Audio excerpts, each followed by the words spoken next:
Chapter 176. Until the sun rises. They finally reached the nearest island before the lifeboat ran out of fuel. After arriving on the island, the wealthy businessmen and officials couldn't help but breathe a sigh of relief. Among them were Captain Atherton and the cruise ship's designer and owner Canton. In the end, they secretly paid protection fees and got on the lifeboat. However, the wealthy businessmen and officials became a little restless after landing. After all, they had been worried and frightened all night and were now thirsty and hungry. As upper-class people, they had never suffered such a crime. "We are starving. When will we get help? You promised us that you would send us back safely. What am I doing here in this god-forsaken place? I want to go back to New York. I'm injured and I need a doctor." Listening to these people's complaints, Roca raised his eyebrows, his eyes glowed red, and he said murderously, "If you keep talking nonsense, I will throw you all into the sea to feed the fish. It's good enough that you can save them, how dare you complain? Do you really think he doesn't dare to kill anyone?" After hearing this, the officials and wealthy businessmen finally quieted down, and all of them looked at the tyrant-like man in front of them with fear. Only then did they remember that the man in front of them could even deal with the monsters in the sea, and he was not someone they could control just because they relied on their status as wealthy businessmen and officials. Kui Lian glared at these people fiercely, and then asked, "What should we do next?" "Call for help. I've already tried it, there's no signal on this island." Heather answered her question. "It's okay, I'll just go there myself." It was expected that there was no signal on this isolated island. But it doesn't matter. Roca can fly directly to the nearest coast and tell their families the news that these officials and wealthy businessmen are trapped here. They will naturally find a way to rescue them when the time comes. Of course, before doing this, these people have to prepare their bank cards, checks, etc. Do all this. Roca was too lazy to care about how these people would survive in the wilderness. He took Heather and Kui Lian and flew away from the island. After the news spread that the wealthy businessmen and officials were trapped here. Then I flew back to New York. Anyway, he has got the $300 million, so it's none of his business whether these people live or die. A few days later. Major newspapers also reported the destruction of the Argonautica on its maiden voyage and the deaths and entrapment of a large number of wealthy businessmen and officials. For a time, this news attracted the attention of the whole world. As for Roca, he returned to New York early. Boom boom boom. At a shooting range in New York. Tina, Allison, Wendy, and others are shooting targets. Since they hadn't been back for a while, even Roca didn't expect that they would start learning shooting. "Maria, it's your turn." At this time, Bella had just returned from firing 2 magazines. "There are quite a lot of people in the shooting range today, so we can only take turns." Kindness. After hearing this, Bella excitedly picked up the pistol beside her and went to position 8 to start shooting under the guidance of the beautiful instructor. "Why did you suddenly want to learn shooting?" Roca, who was sitting in the rest area, looked at his sisters shooting in camouflage vests and camouflage pants and asked in a strange way. Allison sat down next to him, took a sip of water, and then answered, "Of course it was my suggestion. Although Selena has arranged many vampire bodyguards around us, and there is Mary Shaw at home, we can't just have so much power and not use it." "That's true." Roca nodded in agreement. After being injected with the super soldier serum, they could definitely become the world's top soldiers. It's just that considering that they have their own protection, they were not allowed to go through the hardship of training. Besides, even with your protection, we are not completely safe, so I suggested that we learn shooting together. Maybe I can help you get some commissions then, right?" Allison said with a smile. In fact, the latter sentence is the reason why they train hard. After all, Roca always went alone to complete the commission and then came back. In fact, they also wanted to go. For example, Tina has been working hard to train her superpowers during this period. Request flowers 001 440 2218 Fila 102180050. That's good. Roca showed a relieved smile. Not to mention how much they could help him, but it was good for him to have the ability to protect himself. Learn about combat firearms so that you can react in case of any special situations. Since everyone is training so hard, why don't we find a commission and go together? Roca suggested with a smile. That's possible. Allison's eyes lit up. I'll keep an eye out for commissions in this area, and I'll let you know if there's one suitable for us to go together. Can. Since everyone has been training so hard, it is naturally necessary to let everyone have some actual combat experience. Honey, do you want to try it too? At this time, Sala came over and took him away. No problem. Roca had no choice but to agree. In fact, he had received systematic firearms training before dealing with Jason. And his gun can hit wherever he points. This is not. He showed off a little bit of his skills in front of the girls and everyone was amazed. Roca also satisfied his vanity in this way. Have fun all day. The next day. Come on, Bella. You can do it. Kindness. Snap! The door suddenly opened. Allison couldn't help but roll her eyes as she looked at the two people in the room. Boss, please finish this quickly. We have a new commission and it seems like the other party is in a hurry bump. With that, Allison closed the door. Roca and Bella looked at each other in confusion. An hour later. Why is everyone here? Roca pulled Bella out, only to find that everyone was already waiting in the living room. Is this a family meeting? Allison couldn't help but roll her eyes at him. Boss, didn't you ask me yesterday to check if there were any commissions that required us to work together? I received an urgent commission this morning. So soon? Roca was a little surprised. He didn't expect that yesterday he said he would find a commission for everyone to practice together, but today the commission came. Chapter 177. It's in a place called Pingantown in the western region. The client's name is Rhonda Lebuck, a female geologist. But according to her, they have been trapped in the town for a day. Allison briefly explained the situation. Oh? What kind of trouble are they in? Roca asked with some confusion. It was some kind of monster that came out from underground and ate people. She didn't know the details, and because the signal was suddenly cut off, she didn't know the specific content of the commission and the commission money. After saying this, Allison spread her hands helplessly. Sounds good. A monster coming out of the ground? Like whack-a-mole. It's interesting, but why didn't they call the police? Have no idea. Allison shrugged. She only knew a limited amount of information and was not quite sure why the other party did not call the police but instead went to Hike Exorcism Agency. Ding! The system has updated the task Alien Monster, please host to solve the alien monsters. So that's it. Roca was a little surprised. He had been suspicious when he heard about a man-eating monster coming out from the ground, but he didn't expect it to be an alien monster. No wonder it was useless for the other party to call the police. I guess the roads are blocked by alien monsters. Moreover, ordinary firearms are unable to deal with this kind of alien monster. Although this guy can only come out from underground to hurt people, he has thick skin and tough flesh. It's not easy to kill. Unless you use high-powered firearms. We've accepted the commission. Everyone, get ready and we'll set off right away. Since he already knew what the other party was after, Roca naturally didn't waste any time and immediately decided to go and find out. Although the commission was not negotiated. But that's not a problem. The most important thing this time is to let Tina and Maria show the results of their training during this period. Okay, I'll put the bandits down right away. Allison said and went to make arrangements. Soon she arrived with good news. Selena said that she has cooperated with us and prepared a military transport plane. We now need to rush to the nearby temporary airport. Okay, let's set off immediately. Selena now has a lot of resources in her hands, so Roca was not surprised why she could dispatch military transport planes. Soon the group drove to the nearest airport.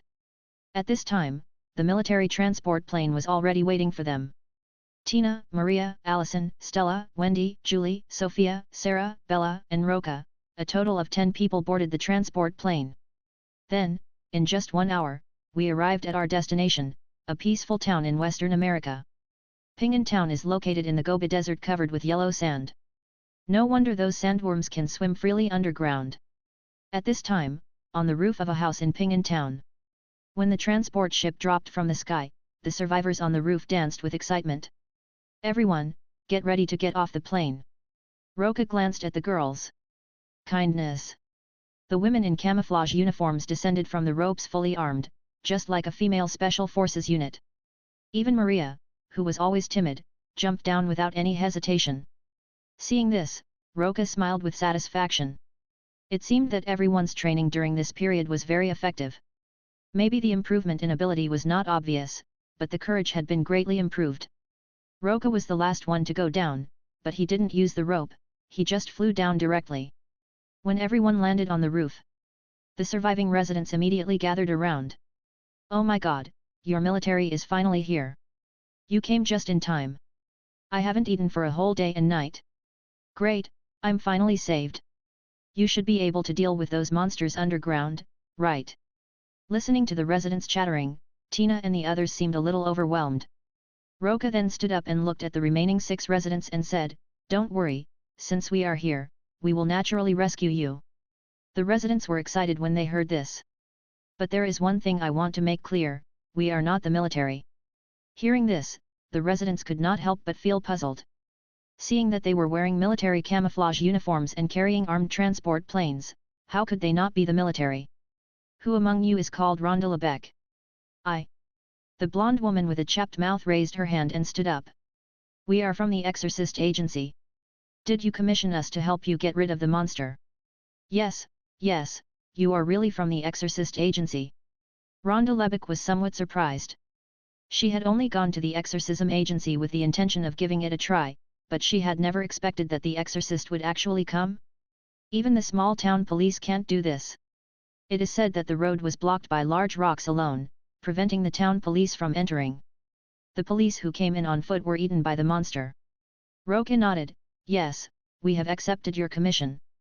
But I have no money." Rhonda Lebec was a little embarrassed. He was just a recent college graduate, majoring in geology. Where is the money to issue a commission? "It's okay, you can talk to Allison about this." Roca didn't care, just any commission would be fine. Allison immediately understood his idea after hearing what he said, "Let's resolve the danger here first, kindness." Roca nodded and then looked at the ground.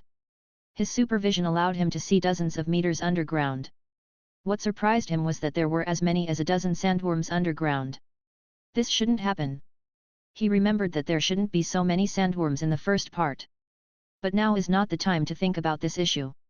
Those monsters can determine the location of their prey based on sound, and ordinary guns are useless to them. The brown-haired man at the side told what he knew. 2.1 Re. Roca looked at the man with some confusion. "My name is Valentine McGee, and my friend Tong Er and I took down a monster on our own." Valentine McGee patted his good friend Earl's chest with a hint of pride. Roca then realized that these two people should be the two male protagonists, otherwise ordinary people would have been eaten by sandworms long ago. "It's okay, we brought this," Tina said as she took out a remote control car. "Hey?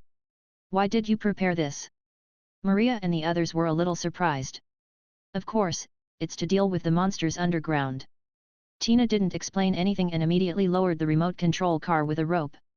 Then he controlled the remote control car and ran on the road. Chapter 178.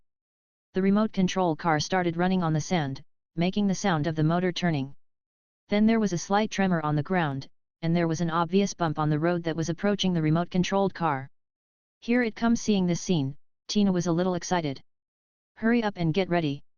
When the monster appears, shoot it. Whoever kills the sandworm first will receive an invitation from me." As soon as Roca finished speaking, everyone became excited. "You said it, I'm going to be killed for sure." The first person to speak was Ao Mysela, who looked heroic in camouflage uniform. She set up a sniper rifle and took aim. As far as firearms are concerned, her success rate should be the highest. After all, it is very difficult to kill sandworms with ordinary firearms bullets, and only large-caliber firearms such as sniper rifles can kill sandworms. "We won't be left behind." Sisters Wendy and Julie also held submachine guns and were ready for battle. Bella was holding a pistol in her hand, and it seemed that she had no chance of being the first to kill. As for Allison, perhaps influenced by Roca, she was holding an S12K shotgun in her hand. This gun does meet the requirement of 18 damage protection against sandworms, but the distance is too far to exert its power. Unless she dares to get close to the sandworm and shoot it a few times. Otherwise, there would be no chance of getting the first kill. As for Tina and Maria, they were holding rifles, so they could only rely on luck if they wanted to get the first kill. "Here it comes." Tina watched excitedly as the ground behind the remote control car continued to bulge, and then a tentacle emerged from the sand and bit the remote control car. Then dragged it away. The whole process takes less than 3 seconds. This made the girls look at each other in bewilderment, because no one had time to shoot. The process was simply too short. The tentacle came out, bit the remote control car and then drilled down, not giving them any chance to react. For a moment, the girls felt a little embarrassed. Tina, do you still have the remote control car? Wendy looked at Tina and asked. Tina couldn't help but rolled her eyes, of course not. So what should we do? Aome looked at Tina in confusion. Tina turned her gaze to Roca. Roca crossed his arms and smiled helplessly, I'll leave this commission to you. I won't interfere. Just treat it as training for you. Maria and Bella were a little disappointed when they heard this, but they soon cheered up. This time they must rely on their own abilities to complete this commission. Never let Roca underestimate you. After the girls thought for a while, Tina took the lead and suggested, those monsters rely on sound vibrations to catch prey. Why don't we send one person down as bait? Tina recalled that when she and Roca dealt with Jason, they also used the bait tactic. Although it is quite dangerous, it is very useful. This is too dangerous. Maria timidly suggested that they had not seen the true appearance of the sandworm so far, and it would be too dangerous to go down the well. And who should be sent down as bait? After all, we are all family, and it would not be appropriate to ask anyone to go. This method is indeed very dangerous. I think those monsters catch their prey by sound. How about we throw something down to make it vibrate, and then shoot the monsters when they appear? Wendy also thought of a solution. The next moment, Allison shook her head and rejected it, not so good. As you saw just now, those monsters don't expose their entire bodies. It's useless if Song's tentacles come out. Throwing objects to cause the ground to shake can indeed attract the attention of monsters, but those monsters may not necessarily reveal their bodies. You'll know if you try it. Wendy thought her idea was worth a try, so she turned around and threw a brick off the roof. Sure enough, there was movement on the ground. But those monsters were just using their tentacles to grab the bricks. The goals left for them to design are really too small. Bump. My sister Julie tried to fire 2 shots, but it was completely useless. I don't know how deep the monster is underground. Even in soft sand, bullets cannot penetrate very deep. Just when the girls were at a loss, Bella suddenly thought of a solution. Tina, I remember you have superpowers, right? Bella recalled the scene of Tina practicing her superpowers at home. She was very envious at that time. That's right. Tina nodded. Then you can use your superpowers to attract these monsters, can you do it? After hearing what Bella said, all the girls reacted. Why didn't I think of that? Tina, your superpowers are definitely possible. That's right, use your superpowers as soon as possible. Tina, you are so stupid that you didn't even think of it after all this time. Tina, you can control an object to make a noise on the ground, and then raise it like fishing, and the monsters will jump out from underground. Tina was a little unconvinced when she was scolded, but her eyes suddenly lit up after hearing Bella's solution. I'll try. As Tina spoke, 917 looked around and finally set its control target on a worn-out football. She used her superpowers to lift the football and then threw it downwards. Fit. The football landed on the sand and didn't bounce very high. But it doesn't matter, Tina's superpower is like telekinesis, controlling the football to bounce continuously on the ground. This action successfully attracted the attention of the sandworm. I saw the ground suddenly bulge up, and the sand was attracted over. Seeing this, Tina quickly kicked the football. As everyone expected, the sandworms underground rushed out directly from the ground, revealing most of their bodies in order to catch prey. The sandworm's mouth is divided into 4 petals like a flower, and there are several python-sized tongues in its mouth. It was the tongue in its mouth that caught the remote control car before. These tongues are very strong and can be used to pull prey into their mouths and eat them. It's out. The monster finally came out. Shoot it dead now. The girls were excited to see the monster under the ground finally being lured out. Then they all started shooting at once. Blast blast! If you don't know, you might think there is a war going on somewhere, and there is at least a regiment's. Firepower. Chapter 179. But the effect is also very significant. Although the sandworm's skin is hard, it cannot withstand such fierce firepower. In a burst of gunfire, the sandworm's head was shot into a sieve. Stop! Roca stopped them helplessly, the sandworm is dead, don't waste bullets. After hearing this, I looked at the monster again. The girls felt a little embarrassed. Isn't this because it's the first time I've fought a monster? Bella stuck out her tongue playfully. Roca announced with some amusement, I declare that the first kill belongs to Aome. Everyone knows that Ome is the nickname he gave to Sala. Why is it salad? I don't accept it. Tina immediately said that she was the first one to express her dissatisfaction. She also hit many targets with her bullets just now, and every shot hit the target with the help of her superpowers. Logically speaking, the first kill should be hers. You can't accept it, but I have to admit it. It's because I have a sniper rifle. Although you guys also hit the sandworm, the bullets are too weak and can't even break through its defense. I have no choice but to use my sniper rifle to kill the sandworm. Roca saw this very clearly. It was Aome's sniper rifle that caused Shachan's fatal injury. I remember that in the original book, the old man used a hunting rifle for elephants to kill the sandworm with one shot. This shows how strong the sandworm's defense is.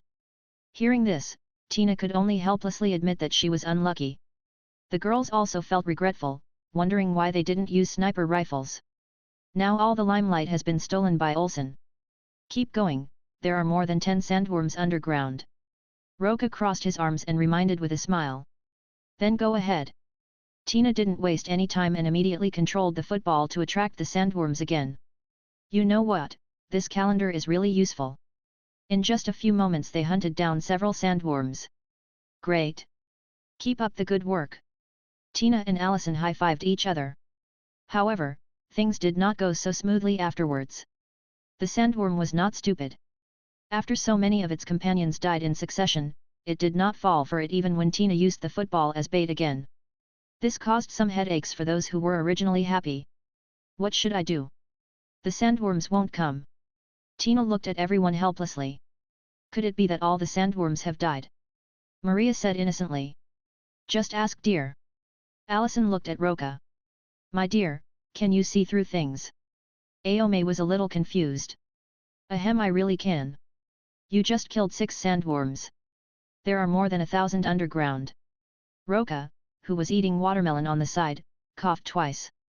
What? Honey, you really can see through things? Doesn't that mean that all the girls on the street are naked in front of you, and when we first met? Aome recalled the strange look Roca gave her when they first met. And when he was abused by his father, Roca rushed over as soon as possible. I didn't think that much about it at the time. Now that I think about it, it would make more sense if Roca had perspective.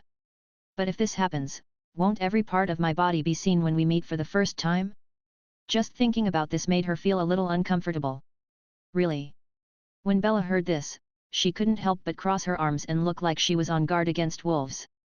Roca couldn't help but roll his eyes. We are already an old married couple, what is there to hide? Sisters Wendy and Julie looked at each other in confusion. Even though he was their husband now, it didn't matter if they saw him. But it was a bit strange to think that I was seen naked when we first met. Ahem, don't think too much.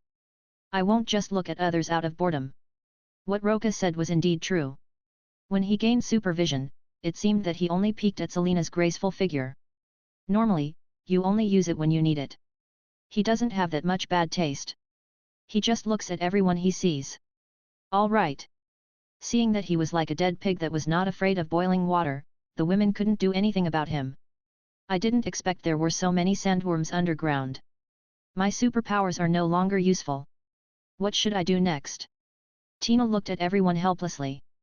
After thinking for a moment, Allison suggested, maybe we can try another object. Different objects produce different vibrations when they fall. Maybe if we change the object, the sandworms will be fooled. You can try. Tina thought it made sense, so she switched to a bigger barrel and controlled it to roll on the ground. But the effect is not good. Those sandworms seemed to think there was danger here and refused to come near. Let me give it a try. Wendy was quite courageous. She jumped directly from the second floor and used herself as bait.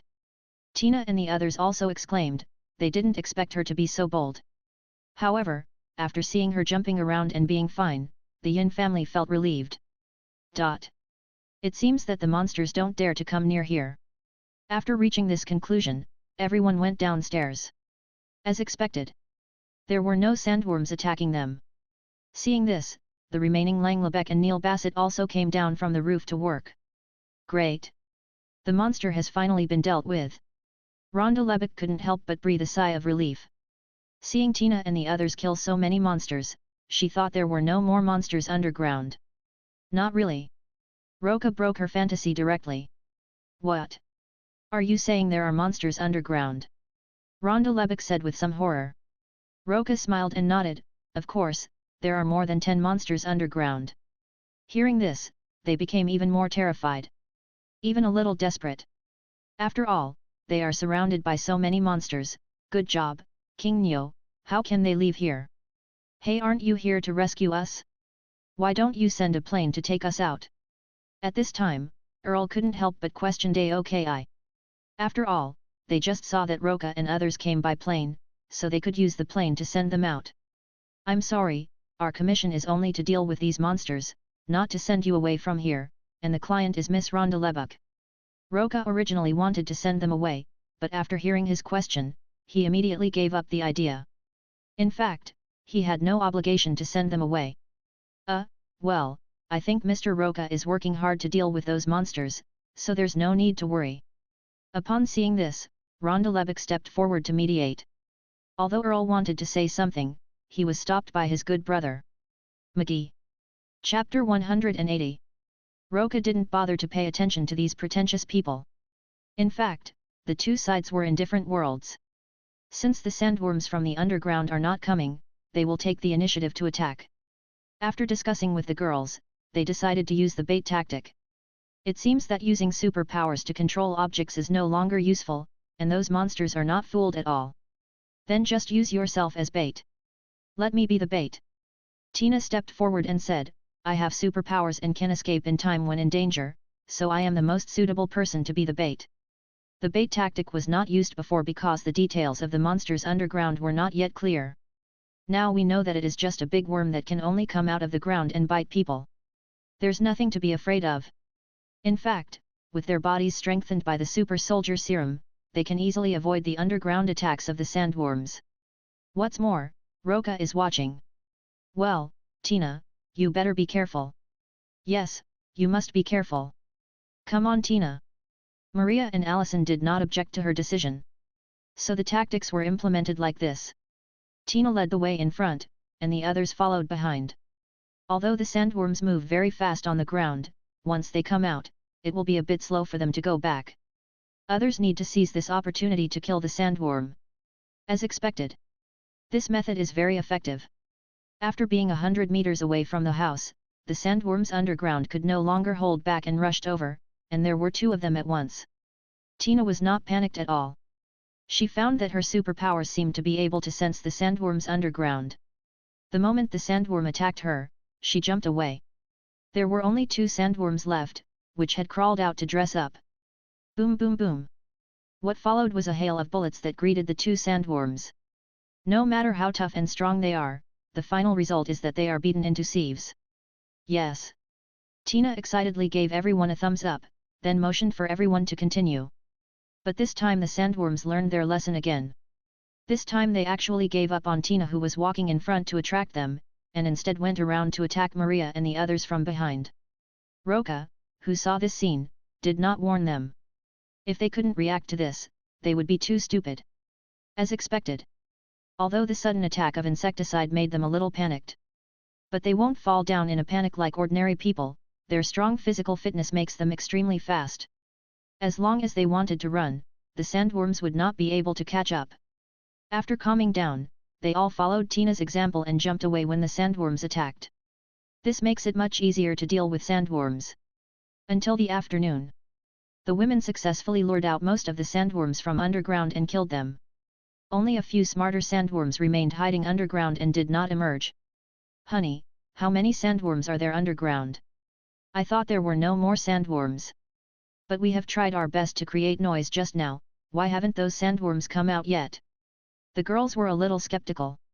If there were still sandworms underground, why didn't they come out for so long? He must be scared. Before Roca could speak, Bella made a bold guess.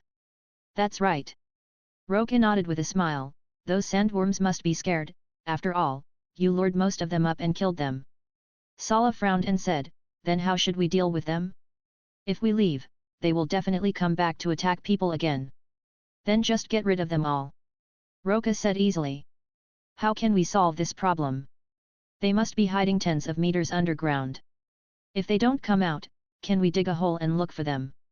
Wendy spread her hands helplessly. Everyone felt a headache when they heard this. Byad, it is indeed troublesome to deal with the sandworms that are hidden deep underground and cannot come out. After all, they cannot dig holes. Boss, are you going to use that? Allison looked at Roca expectantly. The which she got was naturally thermal vision. After all, she had witnessed the power of thermal vision with her own eyes. It was an ability that could dig hundreds of meters underground. No need. Roca smiled and shook his head, just watch me. As he spoke, he came to the place where the sandworm was hiding. It was an uninhabited sandy area, just right for him to perform. Allison, Bella, and the others all looked at him curiously. Roca didn't waste any words. He looked at the sandworm hidden dozens of meters underground and punched the ground directly. Boom boom. After this punch, the ground began to shake continuously. Maria and the others were caught off guard and almost fell to the ground. Fortunately, it goes away quickly as it comes. Okay, we're done. Roca clapped his hands and walked towards the girls. Is that all? Bella was filled with question marks. So fast? This is not in line with your style, boss. Allison said half-jokingly, crossing her arms across her chest. Hey! Roca raised his eyebrows. You actually said that I'm almost done? You're done. Let me show you how I'm going to deal with you tonight. I didn't say that. Allison quickly waved her hands for mercy. Is the monster underground really dead? Bella felt that it would be better to be cautious, lest those monsters come out and hurt people again. Baby, don't you believe me? Roca hugged Bella's soft waist in his arms. The power of my punch just now has penetrated into the ground. Those sandworms are dead and cannot die anymore. Don't worry. I see. After hearing this, Bella finally realized what was going on. She thought Roca was just showing off. The girls all understood after hearing this. So can we go back now? Maria asked.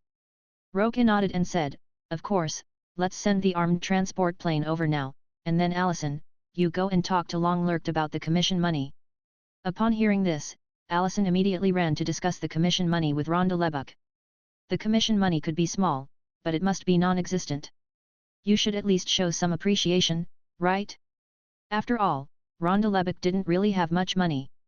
After all this was done, the armed transport plane also came. So everyone got on the plane and went home. Together. Chapter 181. Ding! Congratulations to the host for completing the mission Alien Monster, rewards are being distributed. Congratulations to the host for increasing the Kryptonian bloodline by 1%. Has the bloodline improvement reached 15%? When Roca looked at his personal information panel, he was a little surprised. He didn't expect that it had increased to 15% in such a short period of time. At this rate, it probably won't take long to be upgraded to silver, which is way better. Just thinking about it makes me feel, it's a little unreal. From an ordinary person to a Superman, and then to the Silver Superman. This is a bit too fast. It always feels a little unbelievable. Of course, Roca wouldn't mind if his strength improved quickly, even faster would be fine. After this actual combat experience, Allison, Tina, and others became more enthusiastic about firearms training. Roca was happy with them doing so. But the next moment the commission came. Boss, I have an urgent request. What's the emergency request? Roca, who was watching TV with Bella and Maria in the living room, asked nonchalantly without even looking at Allison. Allison had no choice but to stand in front of the TV. It was a little kid named Mike, and he said there was a giant spider in town, and he needed our help. Hey? A big spider? How big is it? Roca was still casually playing with Bella's little hand. Talk to him yourself. Allison was a little annoyed by his nonchalant attitude, so Ping simply handed the phone to him. Roca had no choice but to answer the phone. Hello. Is it Mr. Roca, the head of the exorcist office? Hey? You know it so clearly. Roca was a little surprised. Because I am your fan. Mike seemed to have heard about Roca's deeds of solving monsters from somewhere else, so he admired him very much. This also aroused Roca's interest. So Mike, what kind of difficulties did you encounter? If I can help, I will try my best. It's like this, I found a big spider hiding in the town, and Uncle Joshua from the spider farm was killed by a spider, but my mother didn't believe me. What happened is that Mike discovered that Joshua, the owner of the spider farm, had disappeared, and his farm was full of spider webs. Then he also found giant spider legs in a mine near the farm. So he thought there must be a huge man-eating spider in the mine. Originally he told all this to his mother, the sheriff, but sheriff's mother didn't believe him at all. That's why I call the person I admire the most. That is Roca. After learning the whole story, Roca couldn't help but be surprised. Big spider? Could it be? Ding! The system has updated the task octagonal monster, please kill all spiders. It's this. Roca had already guessed this, the so-called octagonal monsters were those giant spiders. After becoming larger in size, they began to prey on humans. Very impressive. Even lions and tigers are not as powerful as these enlarged spiders. So Mike's guess was correct. If things continue like this, there will be a spider disaster in the town. Don't worry, Mike, I'll be there soon. After talking to Mike, Roca hung up the phone and briefly explained the matter to Mariabella and the others. How about it? Are you interested in killing spiders together? I don't want to. Spiders and such are too disgusting. I won't go there. Well, I'll go by myself. Roca pinched Bella's face with some amusement. He didn't expect that they would refuse because they were afraid of spiders. But that's okay. He remembered that Mike's sister was Black Widow. Wouldn't it be easier to perform if no one was following you? Without hesitation, Ka made some preparations and then flew straight out. A remote mining town in Arizona, USA, Prosperity Town. The residents here make a living by mining. The town is not very big, with only about 100 households. According to the location Mike gave, Roca soon found his home. Ding dong! Snap, who are you looking for? The person who opened the door was a brown-haired girl who looked to be about 16 or 17 years old. She was wearing a simple vest. Although she was still young, her figure was well-proportioned and very eye-catching. She doesn't look like a young girl at all. When the girl saw Roca's appearance, she couldn't help but look him up and down in surprise. So handsome. Haha, thank you. Roca was a little amused. Is she the young Feng Ji? It's too tender. But this figure is really good. It is said that Black Widow later had a breast reduction surgery because of her good figure, which is such a pity. The young version of Black Widow in front of us is not only tender, but also at the fullest, which is simply amazing. My name is Roca, what's yours? Ashley, are you here to date me? Ah. Roca almost thought he had heard it wrong. Wasn't Black Widow so direct when she was young? No, forget it. Come in. Ashley was obviously not as wild as she appeared, so she turned around embarrassedly and let him into the house. Zero, Mr. Roca. At this time Mike also ran out of the room. Is he here to see you? Ashley was a little surprised to see this. Kindness. Mike nodded to his sister. By the way, I forgot to ask what you do? How did you get to know Mike? It was only then that Black Widow Ashley remembered that she had not yet asked the identity of the man in front of her. Roca looked at Mike, thought for a moment and said, I'm the head of the exorcism office, and I'm here to help Mike. Sister, I told you about the spider a long time ago. Mike also started to explain. However, Ashley rolled her eyes when she heard this, and then she looked at Roca and said, I'm sorry, you've been fooled, there is no such thing as a giant spider, he just made it up. It was obvious that Ashley didn't believe what her brother said. Mike wanted to explain, but Ashley didn't give him the chance and turned back to her room. Roca couldn't help but laugh when he saw this. Just wait and see. When the big spider comes, Ashley will know what is wrong. Don't think too much, I believe you. Seeing that Mike was in a low mood, Roca couldn't help but rub his head with amusement. Mike felt better after hearing this. Come with me. After Mike finished speaking, he pulled him into his room and then took out the giant spider leg he brought back from the mine. Chapter 182. According to my measurements, this spider's legs are dozens of times larger than those of ordinary spiders. I can't imagine how big that spider is. Listening to Mike's words, Roca looked at the spider leg in his hand. First of all, it can be confirmed that this is undoubtedly a real spider leg. It's definitely not a prank prop. Judging from this spider leg that is longer than a human leg, we can tell how big the spider itself is. It's probably even bigger than an SVU. Such spiders are not uncommon. Roca looked towards the direction of the mine, only to see that it was already filled with a large number of spider webs. Many villagers had been wrapped in spider silk and made into dumplings as food reserves. The number of spiders in the mine is even more terrifying.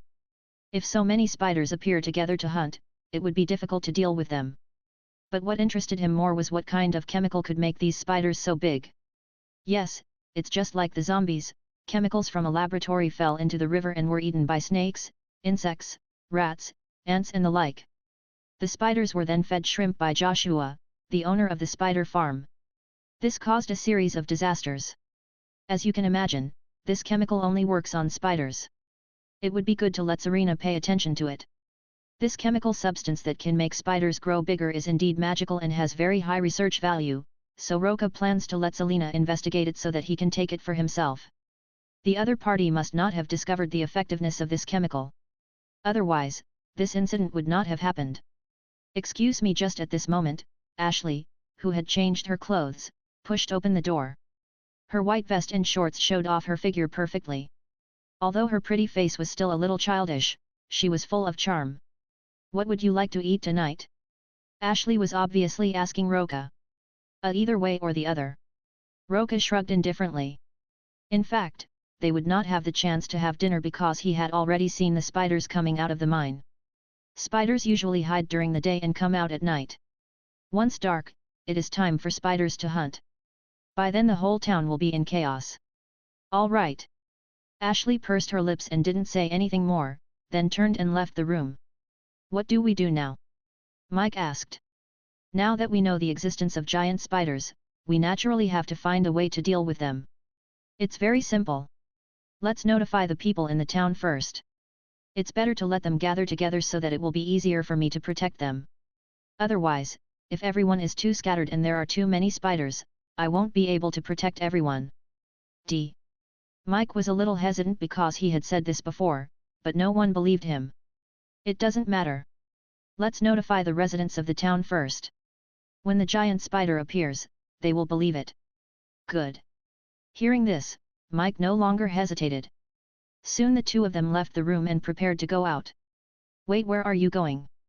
Ashley, who was about to cook, saw the two people getting ready to leave and immediately chased after them. Notify everyone in the town to gather together and fight the giant spider. Otherwise, if there are too many people, I won't be able to protect everyone. Roca explained simply. Ashley frowned after hearing this, and then said, I'll go with you. As she said this, she untied her apron and followed him, locking the door as well. She wanted to see if the giant spider the two had been talking about was real. Roca and Mike looked at each other and didn't object. Anyway, she would believe what they said when she saw the big spider. Then the three of them went to the streets and knocked on doors from house to house to inform everyone that the giant spider was about to attack the town, and asked everyone to go to the town police station for refuge immediately. It's just that most people don't take their words seriously. Ashley followed the two from beginning to end, watching their farce. Originally, she had a good impression of Roca, a handsome and stylish boy, but now she was completely disappointed with his behavior. She doesn't want her boyfriend to be a lunatic. After notifying most of the town's residents, Roca suggested going to the direction of the mine, which, as expected, had been occupied by spiders. And it is not far from the town, only 2 kilometers away. But the plan was terminated. Because Mike and Ashley's sheriff mom Samantha caught them. Mr. Roca, I'm glad you believe what little Mike said, but the spider thing is just a child's prank. After teaching Mike a lesson, Samantha came to Roca to tame him. The general meaning is that he is such a grown-up, how can he still believe what a child says? He also played tricks with the children and disturbed the residents of the town. If the townspeople hadn't called her and told her what their son and daughter had done, she wouldn't have known about it until now. Roca shrugged helplessly without saying anything. When the spider really comes, you will know that you are wrong. After a moment, several people got into the police car. Samantha sent the three of them back home. Since it was Roca's first time in Prosperity Town and he had no place to stay, Samantha took him back. Mr. Roca, I hope you won't mess around with Mike anymore. At the door, Ashley said something and left. Only Roca and little Mike were left speechless. According to Samantha's arrangement, he can only sleep with little Mike tonight. What to do? Little Mike didn't know what to do. We can't do anything but wait until they find the giant spider. Roca shrugged helplessly. Don't worry, Mike, even if the townspeople don't believe us, I will still protect you. Kindness. 3.7 Little Mike was relieved to hear this, and then he enthusiastically introduced his research to him. Although he is only 6 or 7 years old, little Mike is a real genius. Since childhood, I have been very interested in biology, especially spiders, and have studied many topics about spiders. Little Mike, you will definitely be a great scientist when you grow up. How about coming to my company to do research? Is it really possible? Little Mike was very happy with what he said. Of course, don't you believe in your own abilities? Roca was still very optimistic about this guy. He was so smart and loved research since he was a child. He would definitely be a good scientist when he grew up. He just offered him a position. Besides, little Mike might even be his brother-in-law. Chapter 183. Little Mike was also very happy to hear what he said. However, just when the two of them were chatting, suddenly there was a scream from next door. Roca turned his head suddenly and saw through the wall a big spider quietly crawling into Ashley's room whose window was not closed. Ashley was so frightened that she screamed. When the big spider saw that she was so scared that she screamed and dared not move, it did not take any aggressive behavior. It just sprayed spider silk and wanted to pack her up and take her in as dinner. Seeing this, Roca immediately broke into the room and kicked the big spider against the wall. Then he pulled out the golden desert eagle and pulled the trigger continuously. Bang bang bang. After a series of gunshots, the big spider was hit and green juice splashed everywhere. It was deader than dead. Roca wanted to show some concern for Ashley, but he didn't expect that she was so frightened that she suddenly threw herself on his back and just hugged his waist. It was obvious that the scene just now frightened her. It's okay, it's okay. Roca had no choice but to turn around, pat her shoulder and comfort her softly. At this time, Mike and Samantha ran in. 18 After seeing the two people hugging each other tightly in the room, Samantha wanted to scold them. After all, it was not nice for a grown girl to hug a man in the room. Besides, it's just someone I just met. If it was her boyfriend she wouldn't say much. But after seeing the huge spider in the corner and the green juice building everywhere, she was speechless. There really is a giant spider monster. Samantha murmured to herself, and then her expression was shocked. If there really was a giant spider, wouldn't the whole town be doomed? Mr. Roca, how many spiders are there? Samantha is now eager to know the truth. If the number of spiders is small, the police can still deal with it. But if there are too many spiders, it will be a problem. A lot. If everyone gathers together to resist in advance, there may be a great chance of survival. After saying this, Roca shrugged his shoulders, meaning that it was you who didn't believe it, so it wasn't his fault. When Samantha heard this, her face suddenly turned grim, because she could hear screams and gunshots from the town. It is obvious that some residents are already resisting the giant spider.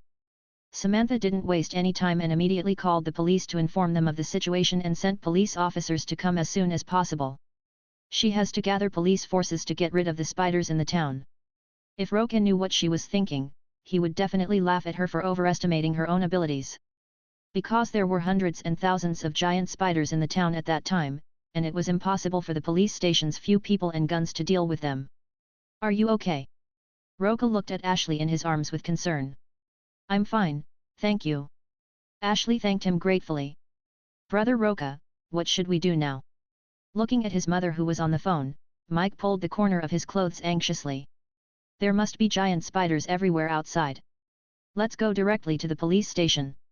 I think our previous notification should be effective. When the townspeople find giant spiders, they will definitely go to the police station. Then we can gather everyone in the police station to resist the giant spiders. Roca's idea was simple, which was to gather the remaining survivors at the police station and then deal with those big spiders. Otherwise, the crowd will be dispersed and it will be troublesome to deal with all the spiders. Kindness. Hearing this arrangement, Mike nodded heavily. The three of them immediately left the room and found Samantha to explain the situation. After what happened with the big spider, Samantha believed Roca's words without a doubt. They immediately prepared and set off for the police station together. Samantha had just called the police to ask them to send someone to pick them up. However, at this time, the police car sent by the police station had already been targeted by the spider. Before Roca and his companions had gone far, they saw a police car speeding towards them in a crooked manner, and the officers inside the car screamed loudly. Because there was a huge spider lying on the police car, not much bigger than the police car. Careful! Samantha shouted a warning and raised her gun ready to shoot, but because the police car was swaying from side to side, she couldn't aim at all. Maybe even no police officers will be injured. So for a moment she didn't dare to shoot. But the next second, a gunshot rang out, and the next second the spider lying on the roof of the car was shot and thrown off the car in pain. Cool. When Ashley found out that it was Roca who fired the shot, she shouted excitedly. After all, she was just a little girl. Seeing Roca solve the problem again, her eyes were full of admiration. Samantha was also a little surprised when she found out that it was Roca who fired the shot. After thanking him, she hurried to check the situation of the police car. Fortunately, the police officers in the police car were not seriously injured. "Sheriff, what should we do now?" The two police officers looked at Samantha with some shock and asked. "Go to the police station." Samantha didn't waste any words and immediately asked Roca and others to get in the car. "But it's a bit crowded for 4 people to sit in the back row." Samantha holds her son Mike on her lap. "But it's still a bit crowded for 3 people to sit in the back row." Ashley thought about it and actually sat directly on Roca's lap. "Hurry up and drive." Ashley didn't care too much and urged us to start the work as soon as we finished. After hearing this, the police officer didn't waste any time, he immediately started the police car and rushed back. However, we didn't get far. Several big spiders targeted them. "Get down!" Holding Ashley on his leg with one hand, Roca thrust the golden desert eagle out of the window and fired several shots. Boom boom boom! Although these spiders have grown in size, they are not difficult to deal with. It may take several shots with a low-powered firearm to eliminate them. But the golden desert eagle is famous for its power. As long as you hit the vital point, you can take it away with one shot. But after dealing with the spider on one side, the spider on the other side pounced on him. Samantha tried to shoot the jumping spider like Roca did, but her accuracy was far from perfect. Still 2 spiders jumped up. "Get down!" Roca didn't care about anything else and pushed Samantha down, then stretched out the golden desert eagle. Boom boom boom! Just a few bullets were enough to accurately kill all the spiders that pounced on him. The only thing that was a little awkward was that Samantha and Ashley were both lying on his legs, which was a bit too ambiguous. In fact, although Samantha already has a daughter as old as Ashley, she is still charming in her 30s and has a very hot and tight figure, which is not at all inferior to Ashley. It's just that there are a lot of wrinkles on his face. You can tell from Ashley how beautiful she was when she was young. Chapter 184. Amazing! Seeing Roca solve the crisis with ease, Ashley excitedly kissed him on the face. If the situation hadn't been inappropriate, she would have given him her first kiss. Roca was also surprised by her boldness and enthusiasm. He didn't expect this girl to be so hot and unrestrained. "I haven't asked you if you have a boyfriend yet." "Of course not. In fact, I've never been in a relationship. My mom never allowed me to." Speaking of this, Ashley pouted and glared at her mother Samantha with dissatisfaction. However, Roca was very happy after hearing this, and even silently gave a thumbs up to Samantha, his mother-in-law. It would be great if all Americans had mothers like this. There was no further chit-chat. There were quite a lot of spiders that pounced on us along the way.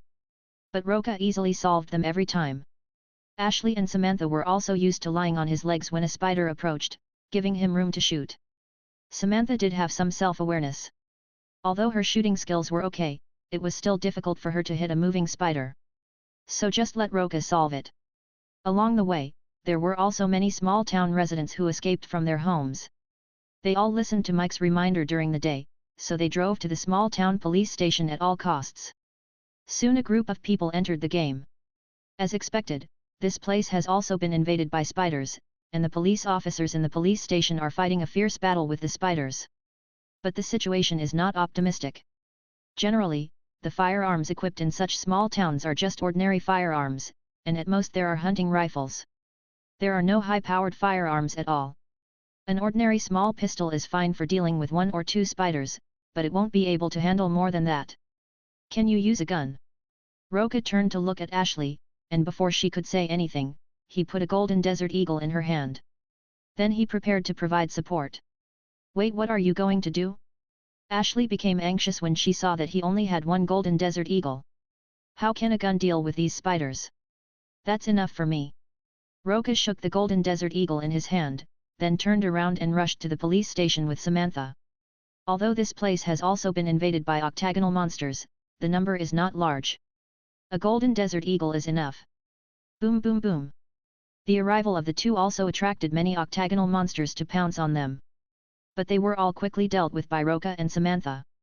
Let's go into the police station together. After getting rid of the octagonal monster in the police station, Samantha immediately arranged for the townspeople who had fled to enter. Anyway, the situation inside the police station is better than outside.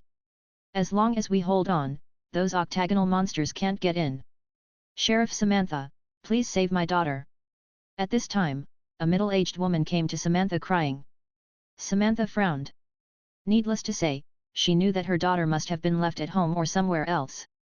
How to save this? Now the octagonals have invaded the town in large numbers, and they can be seen everywhere in the town. It was simply a fantasy for her to go deep into the enemy's territory alone to rescue her daughter. Or it would not be an exaggeration to say that it is a suicide mission. I'm sorry, but we don't have enough police force right now.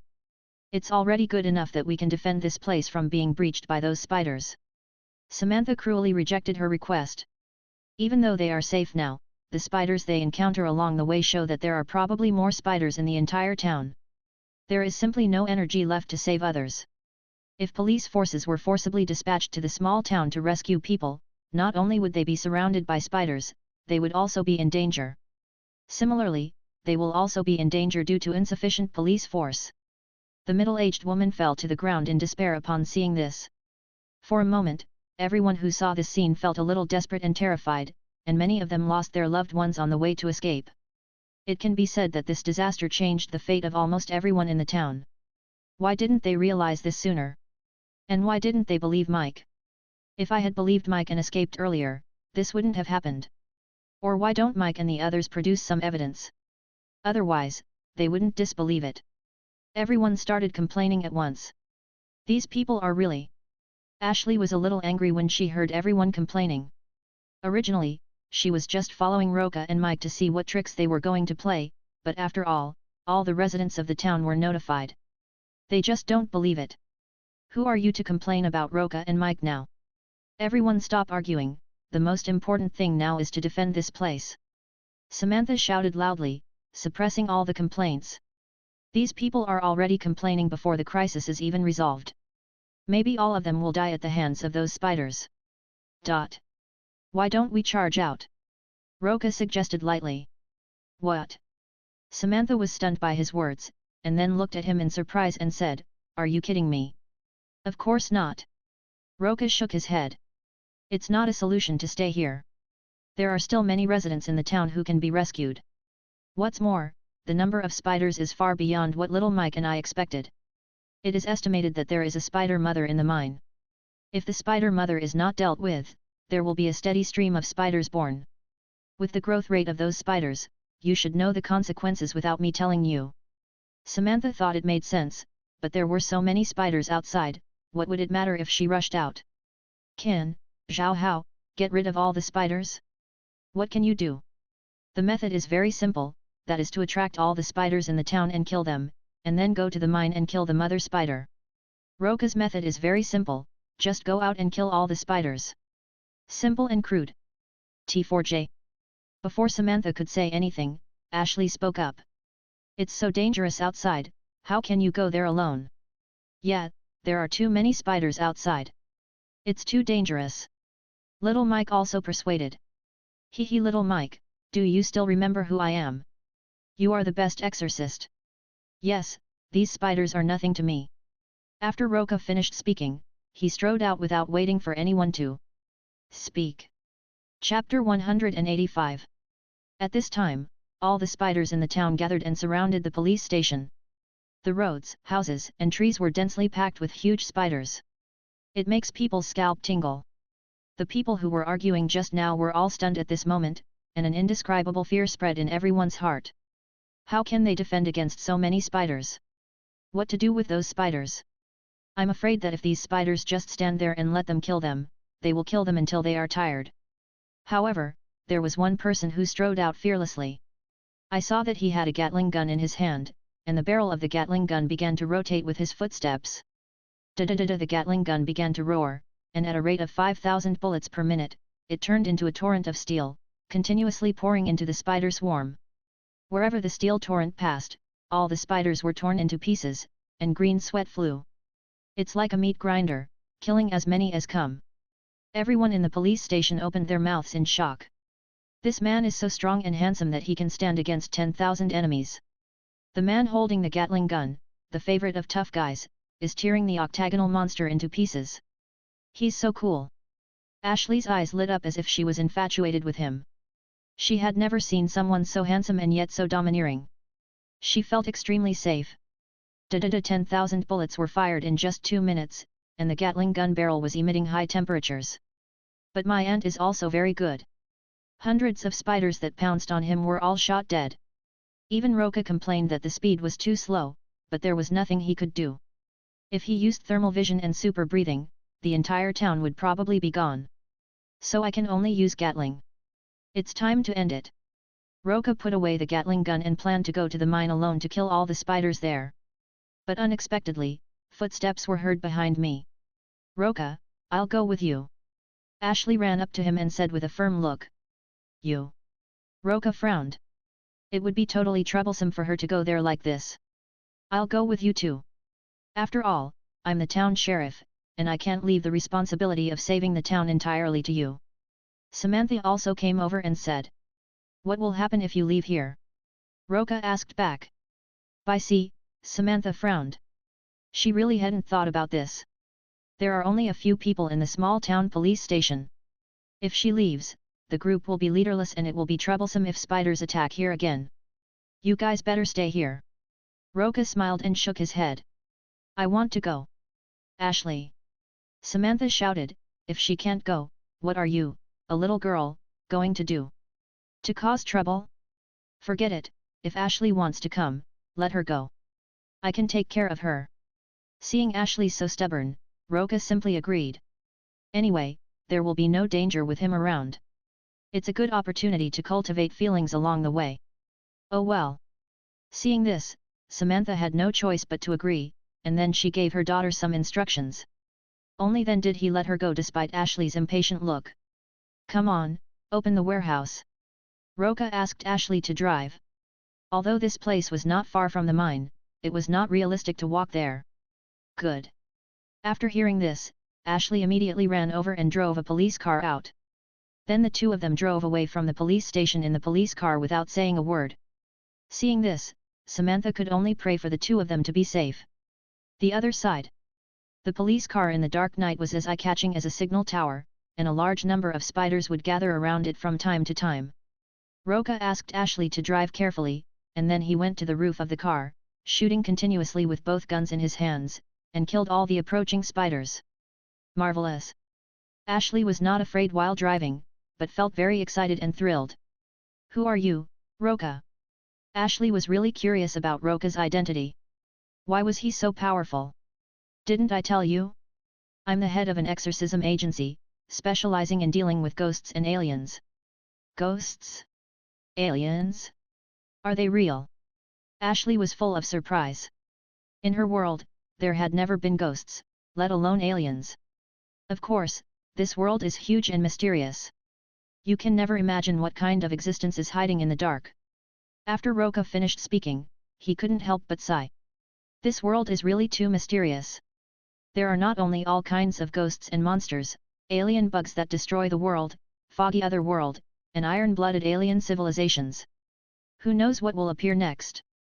It's not even surprising that a god-devil appears. His words made Ashley fall into a state of fantasies, and at the same time, she became more curious and yearning for Roca. I was curious about his experiences and longed to see aliens or ghosts like him. Wait, hey? What? Ashley stepped on the brakes subconsciously. Wait here for a moment. After saying this, Roca jumped off the roof of the car. After dealing with the spiders around him, he went straight into a house. "Hey Roca!" Ashley yelled, only to find that Roca had disappeared. This made her look around with some fear, while she tightly held the golden desert eagle that Roca had given her. Fortunately, Roca came back soon and brought a little girl with him. So he went to rescue someone. Ashley couldn't help but breathe a sigh of relief when she saw this. Isn't this the daughter of that auntie? When she got closer, Ashley realized that the little girl in front of her was her daughter who had been crying and begging for everyone to save her in the police station. "Yes, but we don't have time to send her back now, so we can only take her with us." Roca put the little girl into the car and stood on the roof again. "Let's go." "Kindness." Ashley nodded and drove again, without questioning his decision. After all, it would be a waste of time to send the little girl back now. The police car left the town and headed towards the mine. There are still a lot of spiders along the way. But they were all easily solved by Roca. Ashley stopped the car at the entrance of the mine. "This is the place Mike was talking about." Ashley couldn't help feeling a little creepy as she looked at the dark mine in front of her. "I saw that the entrance of the mine was already entangled with a lot of spider silk, just like the Pansy Cave. Are they really going to go in?" Chapter 186. Roca didn't really want to go in, so he just set a fire outside. There are various dangerous gases in the entire mine, and once ignited, a chain reaction will occur. By then, none of the spiders inside will be able to escape. But there are still many people who were caught by the spiders and survived. It seems unreasonable not to save these people. After all, it's not the time for the motherland now. If you are afraid, we'll go in with you. Before Roca could finish her words, she was interrupted by Ashley. It was obvious that she was afraid to be outside alone, even though there was a little girl beside her. Roca didn't know whether to laugh or cry. In fact, he didn't say that Ashley and the little girl should stay outside. "If we go in with him, we can have someone to look after us. If we stay outside, he will be in trouble if a spider attacks us. Let's go." Roca didn't waste any words and immediately strode towards the dark mine. The mine was pitch black, like a bottomless abyss. But fortunately he is not affected by the darkness. But Ashley and the little girl were in trouble. They really wanted to find a flashlight, but unfortunately there was none. So he could only follow him timidly, holding the little girl with one hand and holding on to the corner of his clothes with the other. Roca thought about it and took out a high-powered flashlight to illuminate the mine. Yes, suddenly, Ashley screamed. Following her gaze, I saw a rotting corpse on the ground. Judging from the situation, he should be a resident of the small town, but he didn't expect to be left here by the spider. Maybe it was someone who escaped and ended up dying here. "Don't be afraid. I'm here. We can go in and rescue those who are still alive, and then set fire to this place and burn it all down." Feeling the plump figure of Black Widow behind him, Roca immediately patted her arm and comforted her softly. Ashley's originally frightened heart felt much better at this time. She immediately let go of Roca and started pulling the corner of his clothes. Because this will not affect Roca's performance. She is not a naive person who knows nothing. After passing the corpse, the three continued to go deeper into the mine. Perhaps because it was dark and most of the spiders went out to look for food, there were fewer spiders in the mine. But just as they were thinking this, they were discovered by several spiders. Firearms cannot be used in the mine because of the presence of flammable and explosive gases such as gas. But this did not pose a problem for him.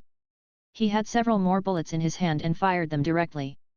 Puff puff puff, in an instant, the spiders' bodies were pierced by bullets one after another. Because the spiders were standing in a string, they were actually pierced through by bullets. Oh my God! Ashley, who was holding a flashlight behind her and saw this scene, could hardly believe her eyes. Isn't it ridiculous that a bullet thrown casually can have the same power as a pistol? Could this man in front of me be God? Let's go. Hearing Ashley's surprise, Roca smiled and then took her deeper into the mine. The mine was interconnected, but the spider mother and food storage locations could not be hidden from his eyes. After many twists and turns, they finally arrived at the place where the spiders stored food. This place is covered with a lot of spider silk, and it is almost impossible to walk without cleaning it. But after cleaning up, they finally entered the storage room. In the huge mine space, there were people wrapped in spider silk hanging on the walls and the ceiling of the caves. Some humans were still twisting their bodies, and it seemed that they had just been captured. "Start rescuing people," remove the spider silk from their bodies, and be careful not to shout too loudly. Seeing that Ashley wanted to go up and save people, Roca immediately gave her some instructions. Kindness. Ashley nodded seriously, and then took the little girl to pull the spider silk off a person who was twisting his body. SHH, don't talk. After pulling away the spider silk, a young woman was found inside. After hearing her words, he shut up and stopped talking. The young woman then joined the rescue operation. But at this moment, an accident happened. Yeah, the young woman suddenly screamed in fear, and saw that the man in front of her who was entangled in spider silk was dead. His face was so unrecognizable that it was really scary. No wonder she screamed in fright. Asterisk. When Ashley heard the scream, her expression suddenly changed and she looked towards Roca. As expected. Because of the scream just now, some spiders have come to check. And it is a giant spider that is larger than other spiders. If other spiders are SUVs, then this giant spider is comparable to a bus. Spider mother. Roca raised his eyebrows.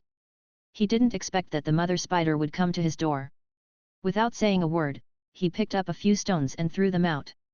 In an instant, the stone pierced through the body of the mother spider with a sonic boom, and a large amount of green juice exploded, splashing all over the ground. The mother spider fell to the ground with an unwilling hissing sound. The young woman and Ashley, who were originally a little frightened, were all dumbfounded when they saw this scene. They didn't expect that Tang Ran would die in 10 strokes after looking at such a terrifying spider. The process happened so fast that they didn't react. Hurry up and save people, more spiders are coming here. Seeing the two of them standing there in a daze, Roca immediately reminded them. Perhaps because of the hissing sound after the mother spider died, all the spiders in the nearby passages rushed over here. The number of them is incalculable. Although he was not afraid, it was still very troublesome. So we must rescue people as soon as possible and leave here. After hearing his words, the two women finally reacted and quickly began to rescue the survivors. In fact, not many people could be brought into the mine intact, and most of them were injured when resisting. In the end, they only rescued more than 30 people. Roca killed a large number of spiders, and their corpses even blocked the passage. Follow me now. Seeing that Tonga was blocked by the spider corpse and could not get through for a while, Roca decisively led the way in front and let everyone behind follow. After many twists and turns, we left the mine smoothly. Finally escaped. Very good. Saved. The townspeople who were rescued from the mine were all excited, as they were all people who had been to the gates of hell. N. Chapter 187. It's not over yet. Seeing Ashley so happy, Roca chuckled, then raised his hand and threw a grenade into the mine. Boom! The spiders that were just about to come out were blown to pieces, with their limbs and arms flying all over the sky. Immediately afterwards, the gas and other explosive gases in the mine were ignited, causing a series of earth-shattering explosions. Boom boom boom! The violent explosion spread across the mine tunnel that stretched for several kilometers, and even the ground began to tremble. The rescued townspeople looked at the mine with mixed feelings. After all, their prosperous town was known as a mining town. Most of the town's residents depend on this mine for their livelihood. Now that the mine has been destroyed, I'm afraid many people will be unemployed. However, this is just groundless worry. If the mine is not destroyed and the spiders in the mine are allowed to reproduce, I am afraid that the whole town will be uninhabitable. In comparison, they were lucky to be alive. Let's go, now that most of the spiders have been dealt with, you're all safe. Roca said this and turned around and walked away without looking back. Now most of the spiders in the town have been eliminated, and the remaining ones are just a few scattered spiders hiding. Just hand these over to the small town police station. Roca didn't care about that. Ding! Congratulations to the host for completing the mission Octagonal Monster, rewards are being distributed. Congratulations to the host for increasing the Kryptonian bloodline by 1% back to the police station. Oh my god! Samantha and the other police officers looked at Roca, Ashley and the rescued Mida passerby in surprise. I can't believe it. They actually did it. In fact, Samantha didn't believe that Roca could get rid of all the spiders, but she didn't expect that Roca not only got rid of the spiders, but also rescued so many people. Sheriff Samantha, I leave these people in your care. Roca chuckled. Well, you've worked hard, go take a rest first. Samantha took a deep breath excitedly and didn't say any words of thanks. She just asked them to rest. After all, I worked hard all night, killed so many spiders, and rescued so many people. Unless you are an Iron Man, it would be strange if you are not tired. Oh well. In fact, Roca was not really tired, but since Samantha said so, he accepted the arrangement and took a rest in a clean room in the police station. At the same time, I also called Allison and the others to report the situation. And Serena called, too. Did you find that company? Well, we've found it. It's an ordinary scientific research company. The chemical substance they're researching doesn't make spiders bigger, but has some special effects. Selena briefly recounted what she had investigated. Simply put, the chemical substances produced by that research company were not intended to make spiders bigger, but they accidentally developed a drug that could make spiders bigger. And the other company obviously doesn't know about this effect yet. Selena has already begun to acquire the company in order to control the formula of this chemical. Well done. Roca nodded with satisfaction. He hadn't even asked Selena to acquire the other party, but Selena had already done it. She is indeed the most capable woman he has ever had. After a few more words, Serena hung up the phone. Roca then prepared to lie down and rest. But unexpectedly, the door was opened at this time. Ashley, with dew still on her hair after taking a shower, walked in quickly, then quickly closed and locked the room. Kindness. Roca raised his eyebrows and watched her actions. What is this chick doing? Of course I will. Ashley rushed over with an impatient look on her face and gave him a facial cleanser. It must be said that Black Widow was very young. Roca only felt the fragrance of a young girl's virginity enveloping him and he was almost suffocated. Immediately, the two looked at each other. They know what to do next without any words. For a moment, the room was filled with heavy breathing. In the darkness, Roca could clearly see Ashley's expression as she gritted her teeth and tried not to scream. It was such a funny look. The next day. As long as Samantha was not a fool, she would know that her daughter had given her body away. She didn't say anything about it. Last night, Roca acted like a hero, solving the troubles in the town with overwhelming force, and he was handsome, energetic, and who wouldn't love him?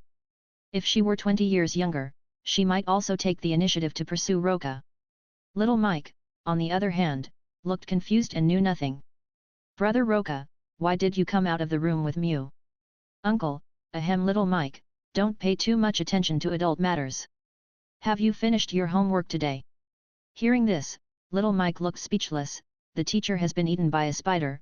Do I still need to do my homework? Of course, you can't let these things affect your studies. Don't you want to be a researcher in my company when you grow up? You have to study hard now. All right.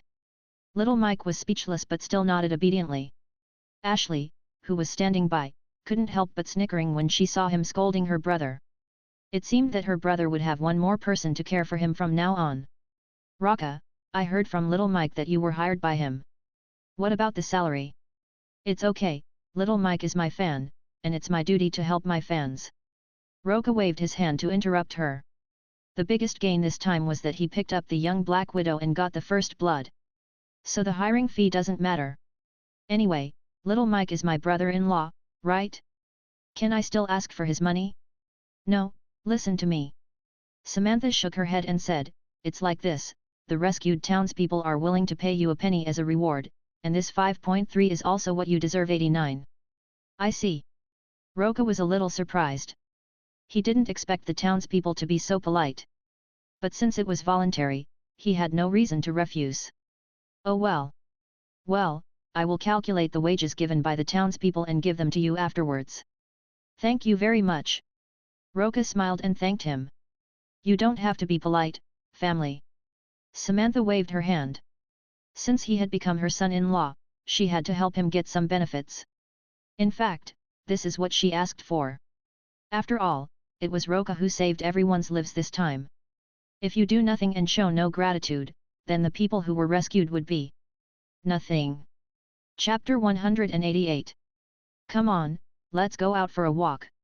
After seeing Samantha busy working with the mayor to deal with town affairs, Roca took Ashley out for a walk and explained his situation.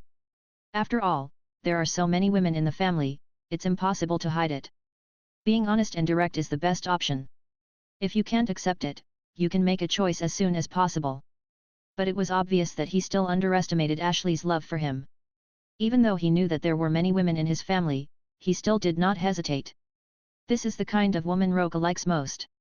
The town had been destroyed and was in tatters, so after saying goodbye to Samantha, the two of them went to other places to play, which could be considered a honeymoon. Times Square, Los Angeles. Hey, the movie just now was really good. Do evil spirits really exist? But it doesn't look scary at all. It's actually kind of funny. Ashley, who had just come out of the cinema, was still quite excited and enthusiastically talked about her experience of watching the movie. These days, the two of them have visited all the fun places in Los Angeles.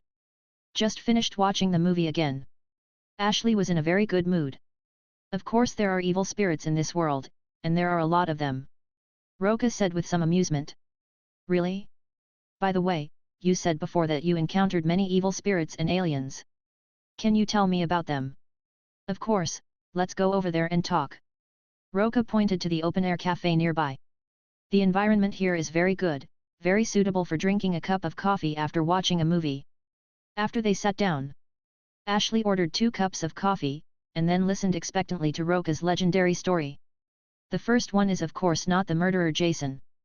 But speaking of evil spirits, the last time I came to Los Angeles, I helped people get rid of evil spirits, and it was a commission from the Los Angeles police.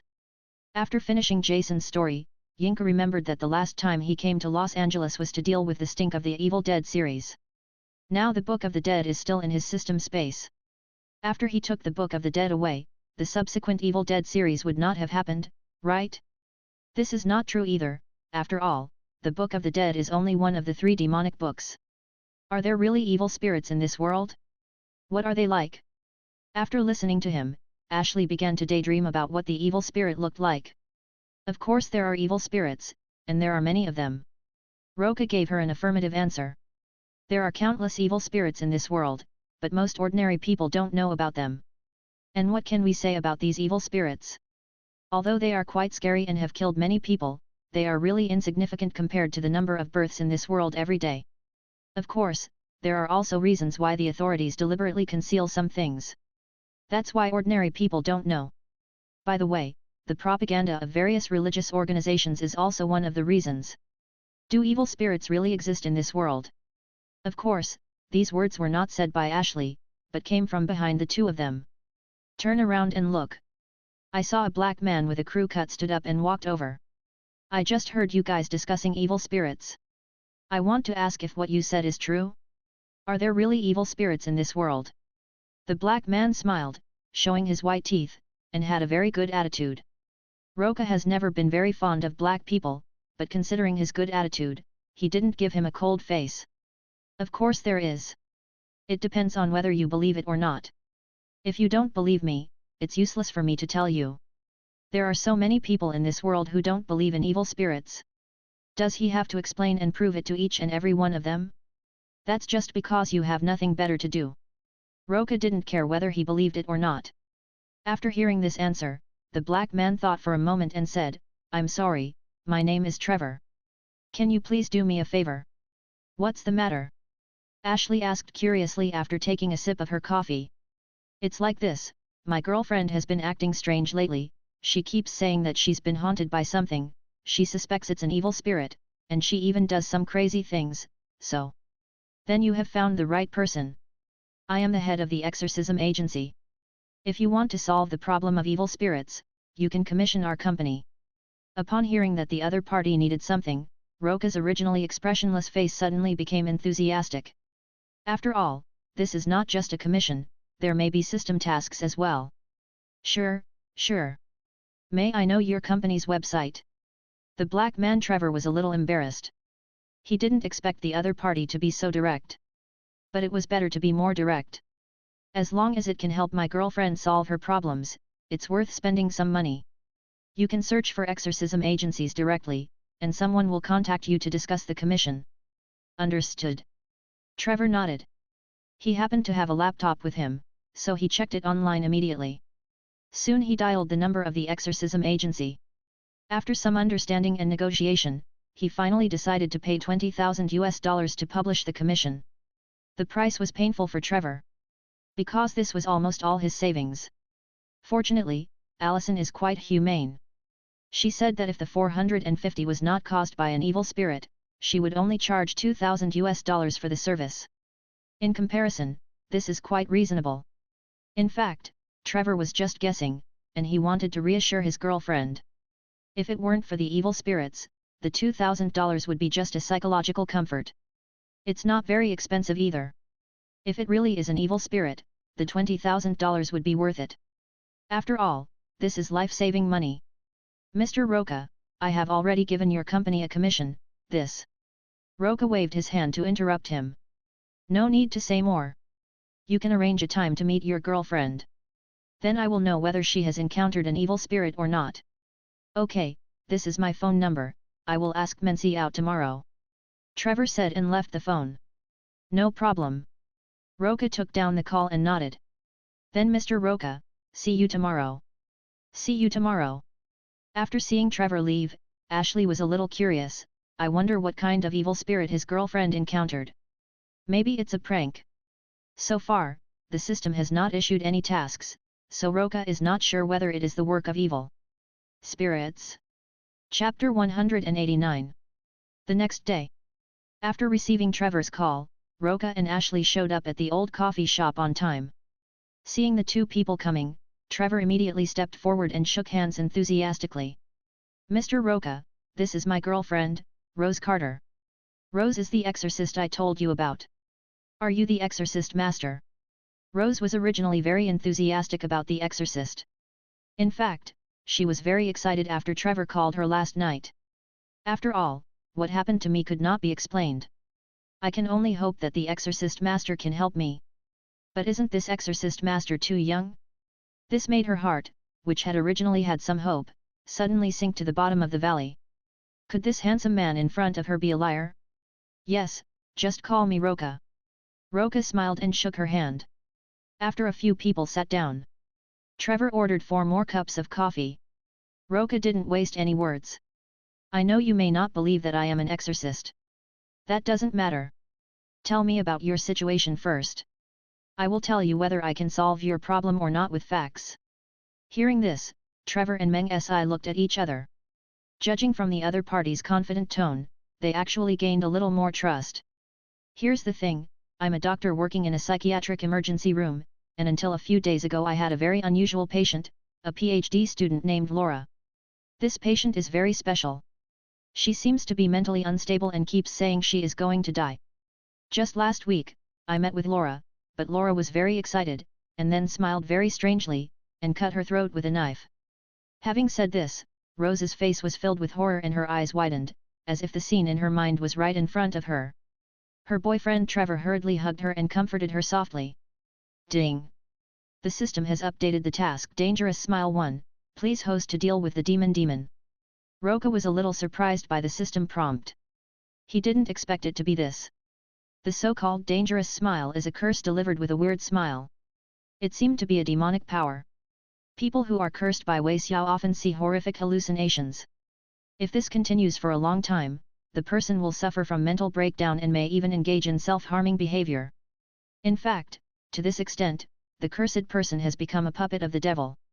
And in the same dangerous smile way, the waste curse will be passed on to the next victim.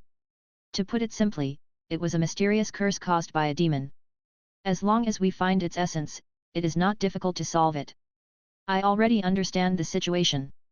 Then, I wonder what is haunting Rose? Trevor asked eagerly. Roca looked at Rose and said, it's a curse demon. It will curse people by smiling. Once cursed, they will see a series of hallucinations, as if the people around them are always showing them strange smiles. Once she has a mental breakdown, she will completely become a puppet of the demon. It sounds horrible. Ashley felt a little creepy after hearing this. This cursed fate is too tragic. Mr. Roca, can you help me? Rose stood up excitedly. She had originally doubted Roca, but now she had forgotten all about it. Because what Roca said is absolutely true. Ever since she saw Laura hurt herself with a weird smile, she would occasionally see people around her giving her weird smiles. She even saw her long-dead mother looking at her with a strange smile. Only she herself knew that creepy feeling of terror. The people around me simply can't understand me. Now someone who understands me has finally appeared. No wonder she was so excited. Don't get excited, there will be a way. Roca smiled and asked her to sit down and talk. Mr. Roca, you must help me. I am willing to give you any money. Rose was already a little incoherent, and Roca was like a savior in her eyes. She would agree to anything you said. No need, Mr. Trevor has already commissioned our company and paid a deposit. I will help you deal with the demon next. Thank you, thank you. Hearing this, Rose's eyes were filled with tears of excitement. Trevor couldn't help but breathe a sigh of relief when he saw this. Although he had to spend all his savings, at least he could help his girlfriend. This way it's money well spent. Mr. Roca, I don't know how to help Rose next. Trevor asked.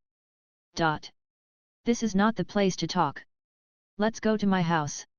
Rose said hurriedly, my house is not far from here, and there is no one else. Can? Roca nodded. So after drinking coffee, they set off for Rose's house. After a moment. Behind the Rossi house. Mr. Roca. Rose was obviously a little uneasy, she was afraid that she would live in fear all her life. Whenever she thought of the horrible things she had encountered before, she couldn't help but tremble all over. Don't be afraid, I will check your physical condition next. As Roca spoke, a ball of hellfire appeared in his hand. Trevor, Rose, and even Ashley couldn't help but widen their eyes when they saw this scene. Flames burning in the palms? Are you sure this isn't a magic trick? Ashley even reached out her hand and touched it, but felt nothing. This gave her the illusion that she might have seen it wrong. Good job, no. Seeing this, Roca shook his head with amusement. The fire of hell was controlled by him at will. He could burn whatever he wanted and not burn anything he didn't want. So it was normal that Ashley couldn't feel the burning sensation. Don't move. Roca interrupted Rose and Trevor, who were about to say something, and then slapped the hellfire on Rose's forehead. In an instant, the flames of hell surged madly into Rose's body. However, after searching for a while, hell's flame did not find anything. Isn't this right? After taking back the hellfire, Roca frowned.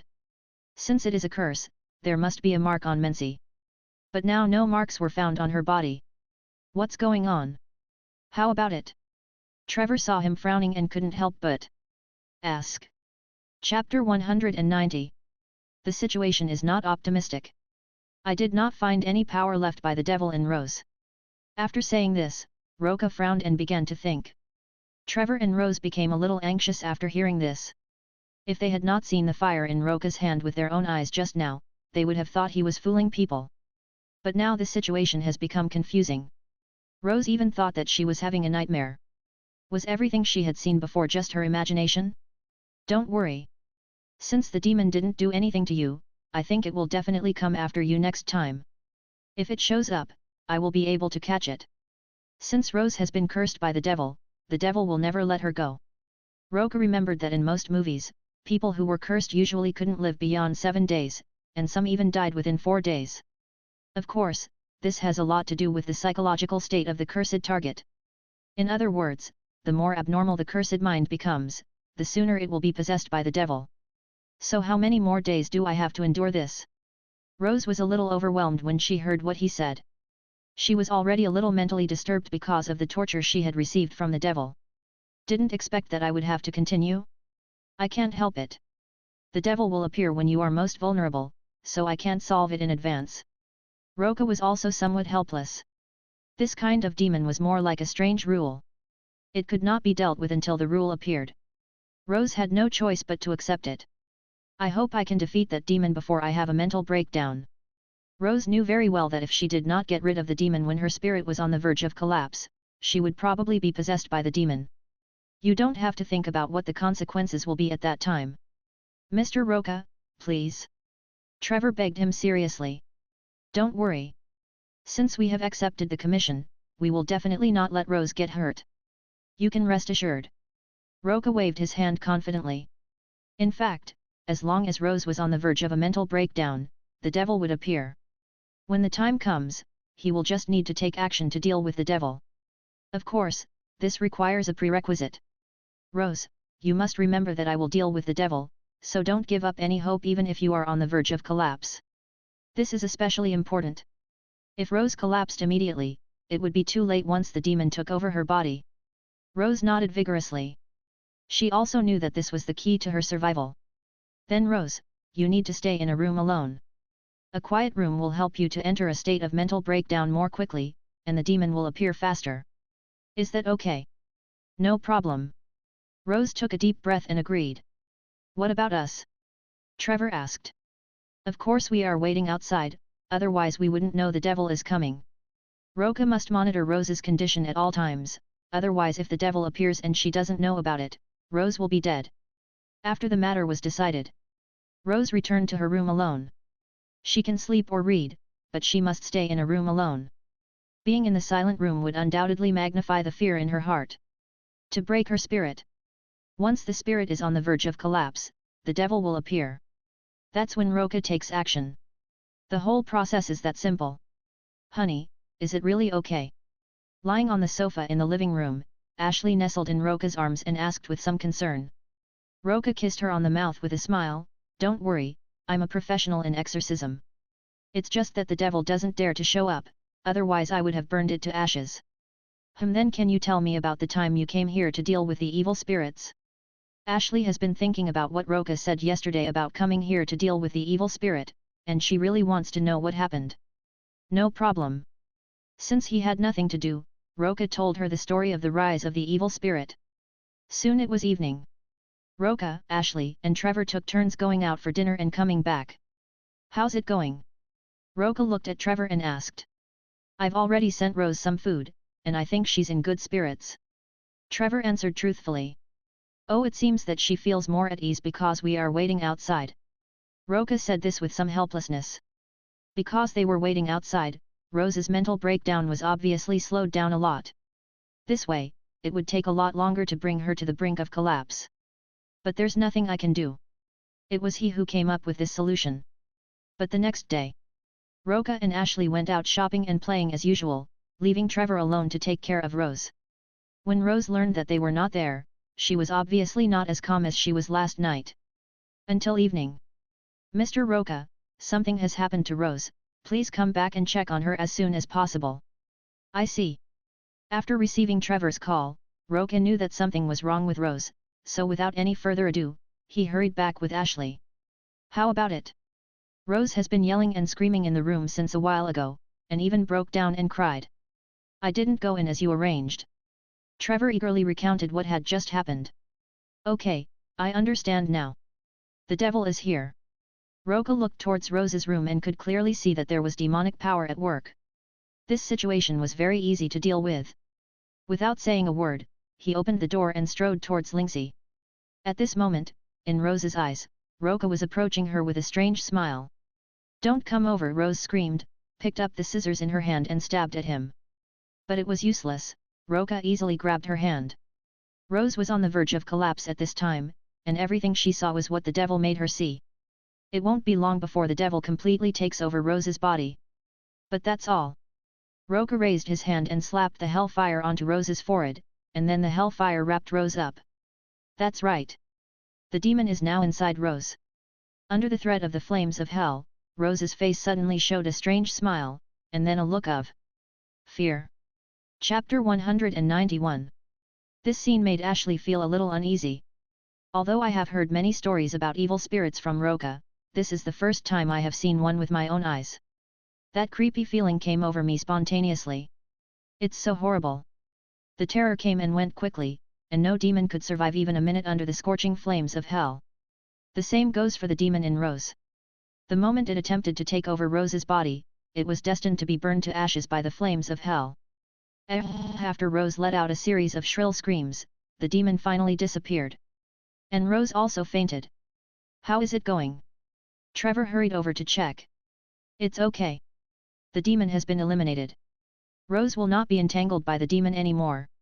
Roca waved his hand casually. Let her rest for a while. When she wakes up, everything will be over. After saying that, he pulled Ashley out of the room. Seeing this, Trevor had no choice but to put Rose on the bed, cover her with a blanket, and then quietly left the room. I've already told you the situation. Let's wait and see Rose's condition tomorrow. We'll leave now. Now that the matter has been resolved, Roca naturally doesn't plan to stay here anymore. Trevor was still a little unsure whether the matter had really been resolved. What if it hadn't been resolved? However, before he could say anything, Roca pulled Ashley away. Choke. The demon had been burned to ashes just now, how could there be any problems? Roca is very confident about this. As expected. The next day. Trevor called excitedly early in the morning to inform Rose of her current situation. Although he was on the verge of a mental breakdown, he was rescued in time. After being freed from the devil's curse, Rose was recovering like a patient recovering from a serious illness. Mr. Roca, thank you very much. As long as the matter is resolved, don't forget to pay the commission. Roca said and hung up the phone. After solving these troubles, he continued to travel around Los Angeles with Ashley. But the leisurely time did not last long. Soon a special commission came to the door. Hello, Mr. Roca, the head of the exorcism office. I have already said on the phone that I am Bill Ronda, and he is Brooks. It's nice to meet you. Can you tell me about the commission? Roca smiled and shook hands with both of them. Bill Landa is an old man wearing a hat who claims to be an archaeologist. As for the young black man wearing glasses, he is his assistant. The situation is this: we want to hire you to go with us to a mysterious island. Mysterious island? Yes, I have heard of the name of Mr. Roca, the head of the exorcist agency. It is said that you have helped the police solve murders many times, so we need you to protect us. As soon as Bill Ronda finished speaking, his assistant Brooks couldn't help but whisper something in his ear. Professor, is this young man reliable? Probably. I heard he's very capable. I didn't even consider hiring a former Air Force Special Forces agent who's very good at tracking. All right. Brooks had no choice but to believe what the professor said. Of course, Roca could hear the two people's whispered discussions. So can you tell me what kind of island it is? That way I can be prepared. Roca asked with interest, crossing his arms. Of course, it is an uninhabited island in the South Pacific. In fact, no one has ever been to that island before. From the photos taken by the satellite, we named it Skull Island. Skull Island. Roca was a little surprised. Ding! The system has updated the task King Kong. Skull Island. Please deal with King Kong or the skeleton lizard. It is this. After hearing the word Skull Island, he automatically thought of King Kong Skull Island. I didn't expect it to be this. So the man in front of us named Bill Ronda is the initiator of this expedition and also a member of the Imperial Organization. What Roca didn't expect was that Bill Landian actually came to him. And there is no plan to hire the original protagonist James Conrad, a former Air Force Special Forces agent, for this purpose. Request flowers. Yes, so what do you mean, Mr. Roca? Don't worry, as long as you can guarantee our safety, we will pay you enough compensation. How about $1 million? Bill Landa was interrupted by the numbers given by Roca before he could finish his words. Bill Ronda looked at Brooks beside him with some embarrassment. To be honest, they don't have that much money at the moment. It took a lot of effort to even get Senator Willis to agree to the plan. But if they really find a monster on the island, then it will all be worth it. No problem. Thinking of this, Bill Ronda decisively agreed to his request. So when do we leave? If you can, come with us now. I need to go to the Qigong Air Force Base, where there is an Air Force to escort us to the island. Bill Ronda naturally wanted him to leave with them now. After all, he had been planning this for a long time and didn't want to wait any longer. I see, let's do it tomorrow then. No matter what, Roca has to send Ashley back, so it can only be done tomorrow. All right. Bill Ronda shrugged helplessly and had to agree to wait one more day. Wait until the two of them leave. What's going on? Inside the house, Ashley, who was watching TV on the sofa, asked curiously. I have a commission to go out on. Roca shrugged helplessly. Leaving. Hearing that he was leaving, Ashley turned her eyes away from the TV and looked at him with some surprise. Well, I'll take you back tomorrow. Roca smiled as he sat down next to her. Can't I go? Ashley turned over and sat on his legs, putting her arms around his neck and said. Well, that's a jungle island. If you don't mind the snakes, insects, rats and ants on the island, then forget it. Ashley was not afraid of snakes, insects, rats or ants. Since Roca didn't want to take her, she didn't cause any trouble. P.S. Do you want it, Da Tian Tian? Do you want it? Xi. Chapter 192. When are you leaving? Ashley asked reluctantly. I'll send you back tomorrow and leave. Then hurry up. Ashley said as she forced a kiss forward. Seeing this, Roca had no choice but to hug her soft waist tightly with his hands and responded. The next day, early in the morning, Roca sent Ashley back to the prosperous town. After all, Ashley is still in school. It's not like he hadn't mentioned the idea of having Ashley transfer to another school, but his suggestion was rejected. After all, she has many friends in the town, so she doesn't want to leave for the time being.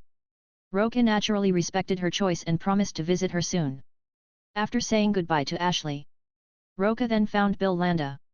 Following 747 and led by Bill Landa, the three of them arrived in Bangkok, Thailand a few days later. In front of the Athena at Port 14 in Bangkok. This is it. Bill Landa brought Roca and Brooks to the warship to verify their identities, and then took them to board the ship. Damn FK Man and Big Mom. At the boarding entrance, Roca was surprised to find a black braised egg and Auntie Surprise talking about something. If I remember correctly, the FK Man was Colonel Packard who led the team into Skull Island this time. As for Aunt Marvel, she is an anti-war war correspondent, Mason Weaver, a blonde woman. It's you people who made us lose support in the country. You're actually blaming all this on us, the people who don't hold guns? Blaming us for causing you to lose the war. Cameras are much more dangerous than guns. We are not losing the fight, we just don't fight anymore. Very good. Mason Weaver was too lazy to argue with him, so he carried his luggage and prepared to board the ship. But unexpectedly, a provocative voice was heard at this time. If you lose, you lose. Why are you saying you don't want to fight anymore? Can you have some shame? Hearing this, Colonel Packard immediately looked in the direction of the voice with a dark face. Are you Professor Bill Landa? Colonel Packard recognized the leader of the operation, Bill Landa, at first sight, and then looked at the fair-looking man who was speaking with an unfriendly look. As a black man, what he can't stand the most is white people. This is exactly the same as white people. Colonel Packard had a hard time on this operation. Bill Ronda said somewhat helplessly. He didn't expect Chuan Ka to suddenly say such provocative words. Fortunately, Colonel Packard did not take action for his sake. In fact, this was indeed the case. For Bill Ronda's sake, Colonel Packard pretended not to have heard what had just been said. Otherwise, he might have to teach this ignorant young man a lesson. However, Roca was not ready to let FK Man go. He sneered with disdain. What? You don't dare to admit that you lost? In the final analysis, you are just bullying the weak. Once you hit a wall, you will know what is wrong. Hearing this, Colonel Packard could no longer hold back and pulled out the pistol from his waist and pointed it at Roca. What? Did you get it right? Roca chuckled. Mr. Roca, could you please say less? Bill Ronda had no choice but to step forward to smooth things over. He didn't know what the conflict was between Roca and Colonel Packard, but what mattered to him most right now was to get on the island. Nothing else matters. Seeing that Marie Faxia didn't say anything, Roca naturally didn't bother to continue mocking him. Colonel Packard stared at him with his eyes wide open, wishing he could shoot him to death immediately. This scene surprised Mason Weaver who was standing by. Who was this young man? How dare you mock the military like this? When Bill Ronda saw that the two men stopped talking, he quickly took them on board. Stop staring, you should know who I am. When passing by Mayor Fake Man, Roca said something provocative, and then strode onto the boat. Colonel, who is this guy? The soldier at the side asked angrily. If the colonel hadn't said anything, he would have taken action. Colonel Packard watched Roca's leaving figure, and then he also reacted. Male, 19 years old, named Roca, head of the exorcism agency, he once destroyed the XX military region in one fell swoop. It was no secret that Roca destroyed the military base where the research on the extra-dimensional killing array was conducted. Almost all the top military officials had received the news. But due to the other party's terrifying capabilities, the military can only pretend that this incident never happened. They don't dare to provoke each other easily. After all, it can fly and release lasers to destroy extra-dimensional killing arrays and military bases. This kind of ability is not something that can be easily provoked. Unless they find a way to deal with Roca. And when I think of the other party's terrifying superpowers, I'm afraid the Athena will be destroyed in an instant. This is also one of the reasons why Colonel Packard was not impulsive. What? Although Colonel Packard did not reveal too much, the little information he revealed was enough to shock the soldier next to him and make him open his mouth wide. They have always believed that thermal weapons are the dominant force on Earth, but they did not expect that there are people who are not afraid of any thermal weapons and can destroy a military base by themselves. This is too outrageous. Don't tell these things. Colonel Packard warned the soldier beside him and turned and left. Only the soldier 0.4 was left, still in shock. After a moment, in a conference room on the Athena warship. Hello everyone, I'm Nieves, the field commander of the Landsat program, and this is my colleague Steve, the data processor. This expedition will go to an island that all known human routes have avoided for hundreds of years.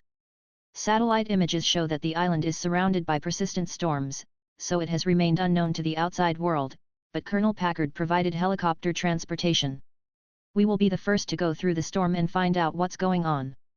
We are honored to cooperate with the Resource Exploration Team, led by Mr. Bill Landa, and team members include biologist Ms. Shan and geologist Mr. Houston Brooks. Chapter 193. Shan? Isn't this de Tien Tien? Roca, who was sitting below listening to the hypnosis meeting, looked at the Asian-faced woman not far away from him. Isn't this de Tien Tien, the woman with no sense of existence in the original book? Although he didn't get a box lunch, he didn't have any outstanding performance either. I feel like it's just to make up the numbers. But I have to say, after getting used to seeing blonde beauties in Europe and America, it feels pretty good to look at Asian beauties. De Tien Tien seemed to have noticed his gaze as well. In fact, she had noticed the person brought by Bill Lan from the very beginning. I have to say this man is really handsome, more handsome than any other man she has ever seen. There seemed to be some kind of magical power on the other person, making it difficult for her to look away. Seeing this, Roca couldn't help but smile slightly. De Tien Tien reacted and immediately looked away embarrassedly. Mr. Brooks. At this time, the name of the black geologist Houston Brooks was called and he immediately went on stage. In fact, after landing on the island, we will use explosions to cause ground vibrations and detect the island's underground structure through seismic waves. We will circle the south coast and strategically throw seismic charges to measure the density of the land. I advise you not to drop the bomb rashly. Just as Brooks was explaining, a discordant voice interrupted him. All the soldiers and scientists present looked at him. Mr. Roca, do you have anything to say? Brooks said somewhat awkwardly. I don't have much to say. I just want to say that if you don't want to get into trouble, don't rashly drop bombs. Maybe you can explore the situation on the island first. Roca said casually, crossing his arms across his chest. You have to know that Skull Island is full of ferocious beasts and monsters. Dropping bombs to detect the terrain rashly is definitely not a wise choice. Just like in the movie, the island's guardian god, King Kong, will be summoned first. By then, I'm afraid the plot in the movie will officially begin. Mr. Roca, we have studied the plan for landing on the island for a long time. We have soldiers to protect us, so we are not afraid of any danger. Brooks obviously didn't take his words seriously. Yes, if some people are afraid, they can leave now. As long as our military is here, they will be very safe. It seemed that Marie Faxia also found an opportunity to retort to Roca, so his tone was quite sarcastic. After hearing this, Roca chuckled. Since these people would not listen to his advice, he would just pretend that he didn't say anything. Anyway, his commission was just to protect Bill Rhonda. He doesn't care about the rest. Seeing that he didn't say anything, Madhu Faki immediately showed a smug expression. Roca noticed this keenly. Laugh, you won't be able to laugh once you get to the island. You are not the director of S.H.I.E.L.D., no superhero will come to save you. We then landed on the island, set up base camp, and then went on a great expedition led by Mr. James Conrad. James Conrad? Roca couldn't help but narrow his eyes as he looked at the man whose name was called to go on stage. This man seemed to be the male lead of the movie. A tracking expert and former agent of Y country's Air Force Special Forces, he has participated in many important battles. Although he has retired now, his prestige is still very high. In this way, the main character team is complete. Of course, this time he is also the gold medal bodyguard. Time came to the next day. The Athena officially set sail. The target is directly towards the South Pacific Skull Island. Unlike the soldiers or scientific researchers on the ship, Roca could not fit into their atmosphere at all.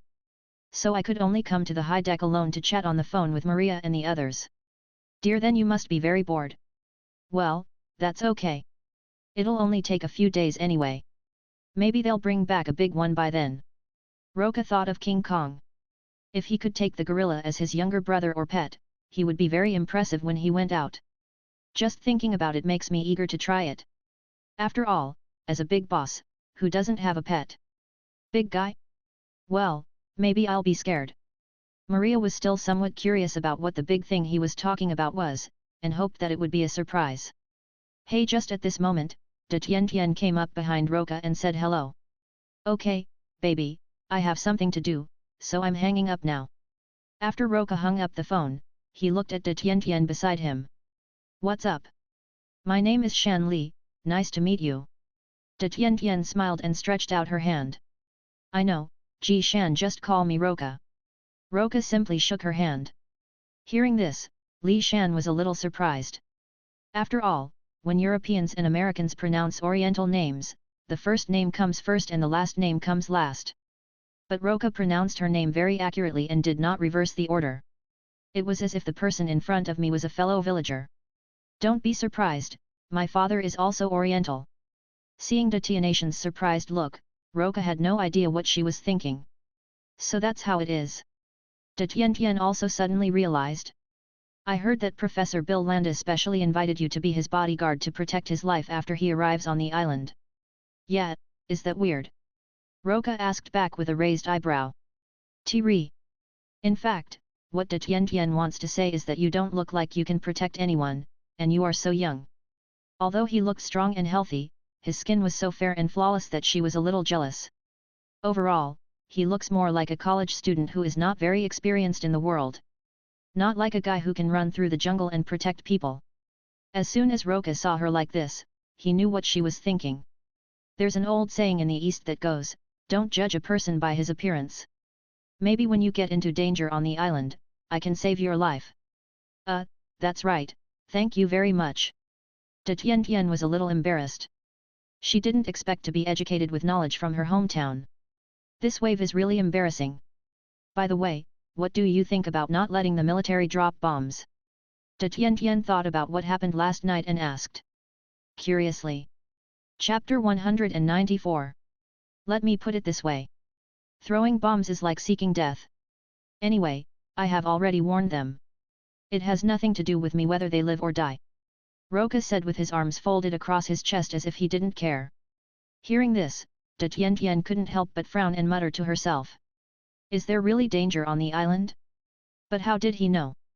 For a moment, De Tien Tien didn't know whether she should believe it or not, but she always felt that the man in front of her seemed to have some kind of magic, which made people want to explore his mystery. She couldn't figure it out and didn't want to think about it anymore. By the way, I remember Professor Bill said that you are the head of the exorcism agency?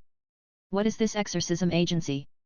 In fact, De Tien Tien also checked the website of the exorcist agency last night, but she felt that the stories in it were too bizarre. All kinds of ghosts, demons, aliens, and so on are too unbelievable. Roca shrugged, just as you thought, it's my job to deal with all kinds of ghosts and aliens. Of course, I also work part-time as a bodyguard. Song Ruo can be hired as a volunteer in our company. Having said that, he generally doesn't accept commissions that he is not interested in. Even if they accept the task, they will let their subordinates, werewolves or vampires, complete it. Can you tell me about it? Like the ghosts you encountered? De Tien Tien was really curious about these things. After all, there had never been ghosts or demons in her world, let alone aliens. Roca couldn't help but chuckle when he heard this. This smile made De Tien Tien feel a little strange. Is there something wrong? Maybe I shouldn't ask this. No, I just thought of something funny. What's interesting? De Tien Tien looked at him curiously. Seeing this, Roca smiled and lowered his head to approach her. You know what? Women who are curious about me will eventually fall into my clutches. Hearing this, and looking at the handsome and flawless face so close to her, De Tien Tien blushed and her heart started beating fast. It was as if a string in her heart was touched, causing her to start to have some wild thoughts. However, at this moment, Roca took a half step back and supported himself on the side of the boat with his hands. Let me start from the first time I became an exorcist. At that time, I was still an ordinary person, holding a gun and daring to cause trouble for the undead killer Jason. Hearing his bizarre stories, De Tian, who was originally a little shy, also listened carefully. Time is also passing by quickly. The next day. At this time, the Athena was less than 100 kilometers away from Skull Island. But there was an argument in the meeting room. That storm is far more terrible than the satellite images show. Perhaps we should consider postponing our action. How far is it to the island? 80 kilometers, maybe more. Come closer. If you want to take off from here. Can you get through, Colonel Packard? You can go in through this low-pressure area. It's good to be enthusiastic, but as the on-site commander of the competent unit, if I say give up, then I have to give up this operation. Good decision. Senator Willis, the head of the Landsat program, will surely admire your courage. Bill Landa, Colonel Packard, and the captain of the Athena, plus the on-site command of the competent unit. The four people were arguing with each other from different standpoints. As the initiator of this plan, Bill Ronda will not give up exploring Skull Island no matter what danger he encounters. As a soldier, Colonel Packard only considered how to deal with the storm near Skull Island and send the scientific research team to the island. The captain of the Athena had nothing to say, as long as they didn't get too close to prevent the Athena from being affected by the storm. Victor Nieves, the on-site commander, was the most cautious. Faced with the storm near Skull Island that was like a natural disaster, he chose the most conservative strategy. If the situation was not right, he even wanted to terminate the operation immediately. But it was obvious that Bill Ronda would not agree to stop the operation. However, forcing your way into the storm zone involves great risks. It was precisely because of their different positions that they quarreled so fiercely. But when Bill Ronda brought up Senator Willis, everyone present chose to shut up. After a moment, after some discussion, it was finally decided to set off immediately and use a military-armed helicopter to send people in. Although this would be very risky, it is the only viable solution. At the same time, take off in 2 minutes. All designated personnel please board the helicopter immediately. After hearing the voice from the radio, Roca, who was chatting with De Tian, couldn't help but smile slightly. Let's go, we're also boarding the plane. Kindness. De Tian smiled and nodded. The two then boarded a helicopter with Bill Landa. Please note, there is 1 second left before takeoff. Soon all the helicopters took off. Battle formation, stay visible, Fox 5, notify me when you take off. Colonel Packard kept giving orders on the intercom. Fox 5 is in position. Understood, Fox Cubs, keep in formation and don't disperse. A distance of dozens of kilometers can be reached in a moment at the speed of a helicopter. At this moment, a spectacular scene appeared in front of everyone. A huge storm cloud appeared in front of them. The black clouds connected the sky and the earth and kept spinning. Cover the entire island. Even human helicopters look so tiny in front of it. Is this Skull Island? Seeing such a spectacular scene, even Rakaju, good one, couldn't help but sigh, and his eyes had already seen all kinds of giant beasts on the island, even King Kong appeared under his nose. This guy is really strong, and it is said that he is not yet an adult. Just thinking about catching this guy as a pet is exciting. As for the idea of placing King Kong, he had already thought of it. With this exploration, the military will definitely not let go of Skull Island. By then it will no longer be suitable for King Kong to live on the island. But Roca still has the foggy world. With King Kong's size, it would be a top predator even in the foggy world, where there is enough food and space to move around. It couldn't be more fitting. And with King Kong watching over the gate, the extra-dimensional passage to the foggy world can be opened for a long time, and there is no need to worry about the invasion of foggy monsters. It's really killing two birds with one stone. Chapter 195. What are you looking at? De Tian was a little confused when she saw him staring at the clouds in front of him without blinking. In fact, her face turned pale after she saw the black clouds that looked like a natural disaster in front of her. As the helicopter got closer, one could see flashes of lightning streaking through the black storm-like clouds. It really made her a little scared. Can this really be gotten through? Get through the thunder and lightning? If you're scared, hold on to me later.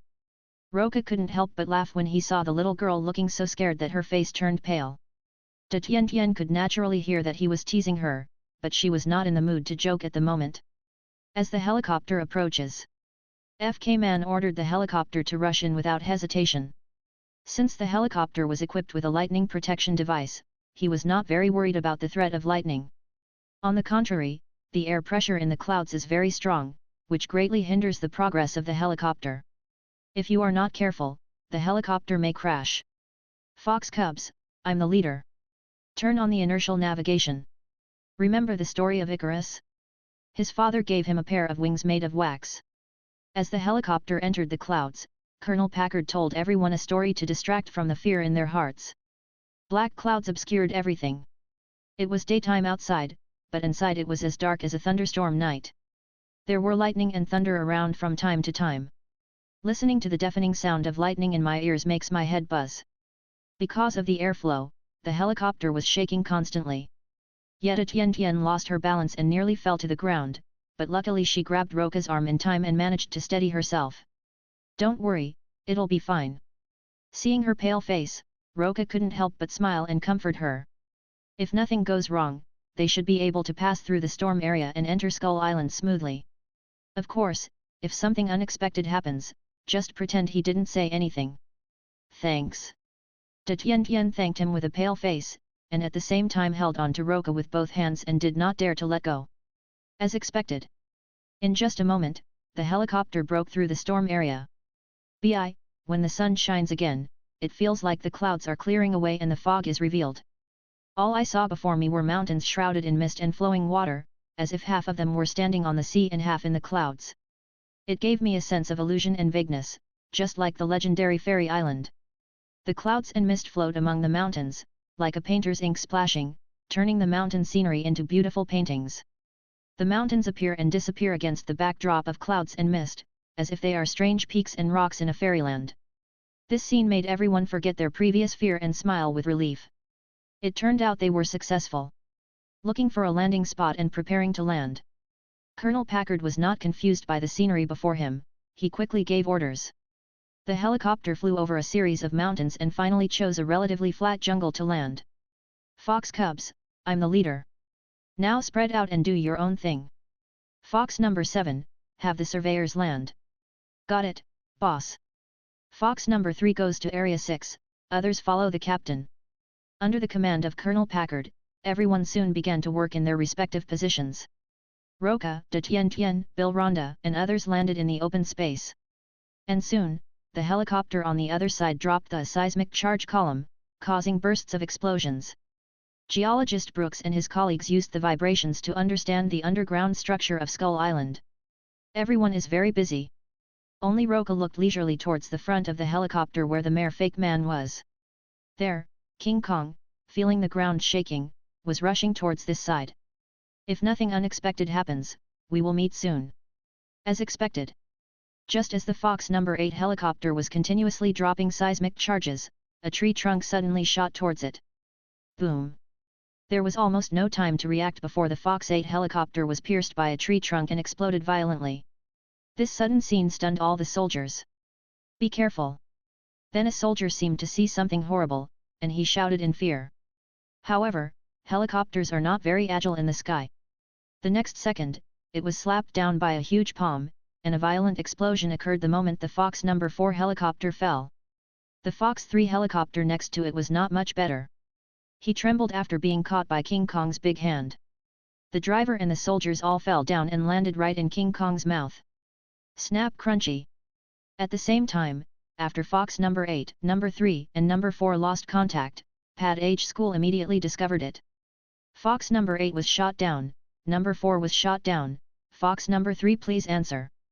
Colonel Packard was anxious to contact the helicopter that had lost contact, but when he looked up, he found a huge monster suddenly appeared in front of him. Oh my god, oh my god, my god, I've never seen anything like this. Set up a 300-meter perimeter alert, do not engage in combat. What the hell is that? There was chaos in the communication channel. Even these battle-hardened soldiers had never seen such a terrifying monster. For a moment, all of them widened their eyes in shock. Fortunately, Colonel Packard reacted quickly. Fox Cubs, I'm the leader. Now follow my command. Turn right and head southwest by west. Approach visually. Set up a cordon, and get your guns ready.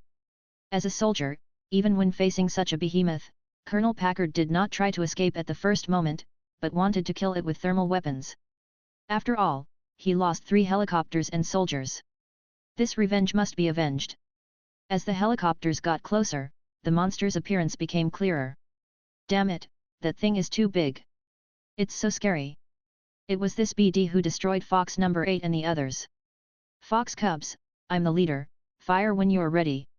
Seeing that the monster was within range, Colonel Packard immediately ordered everyone to open fire.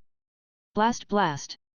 After receiving the order, all helicopters began to hover above King Kong, and the soldiers picked up their machine guns and started firing crazily. For a moment, King Kong's entire body was covered in powerful firepower. Chapter 196.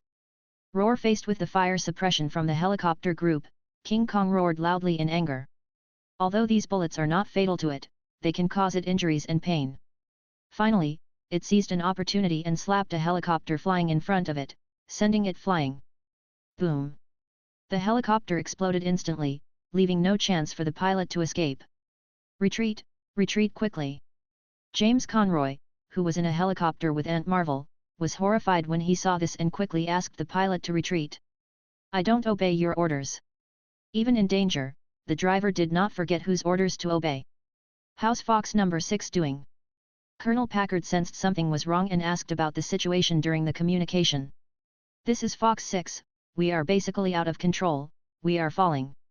King Kong's slap not only sent the Fox 9 helicopter flying, but also affected several other helicopters, causing them to lose control. Fox 5, I'm the leader. 9 has fallen. We are 1 kilometer north of the river bend. Send the rescue team. Over. Number 5 has arrived above the designated location and is currently conducting rescue operations. Just when Fox number 5 sent people down to rescue. But King Kong was not happy. You invaders actually wanted to rescue him right under his nose?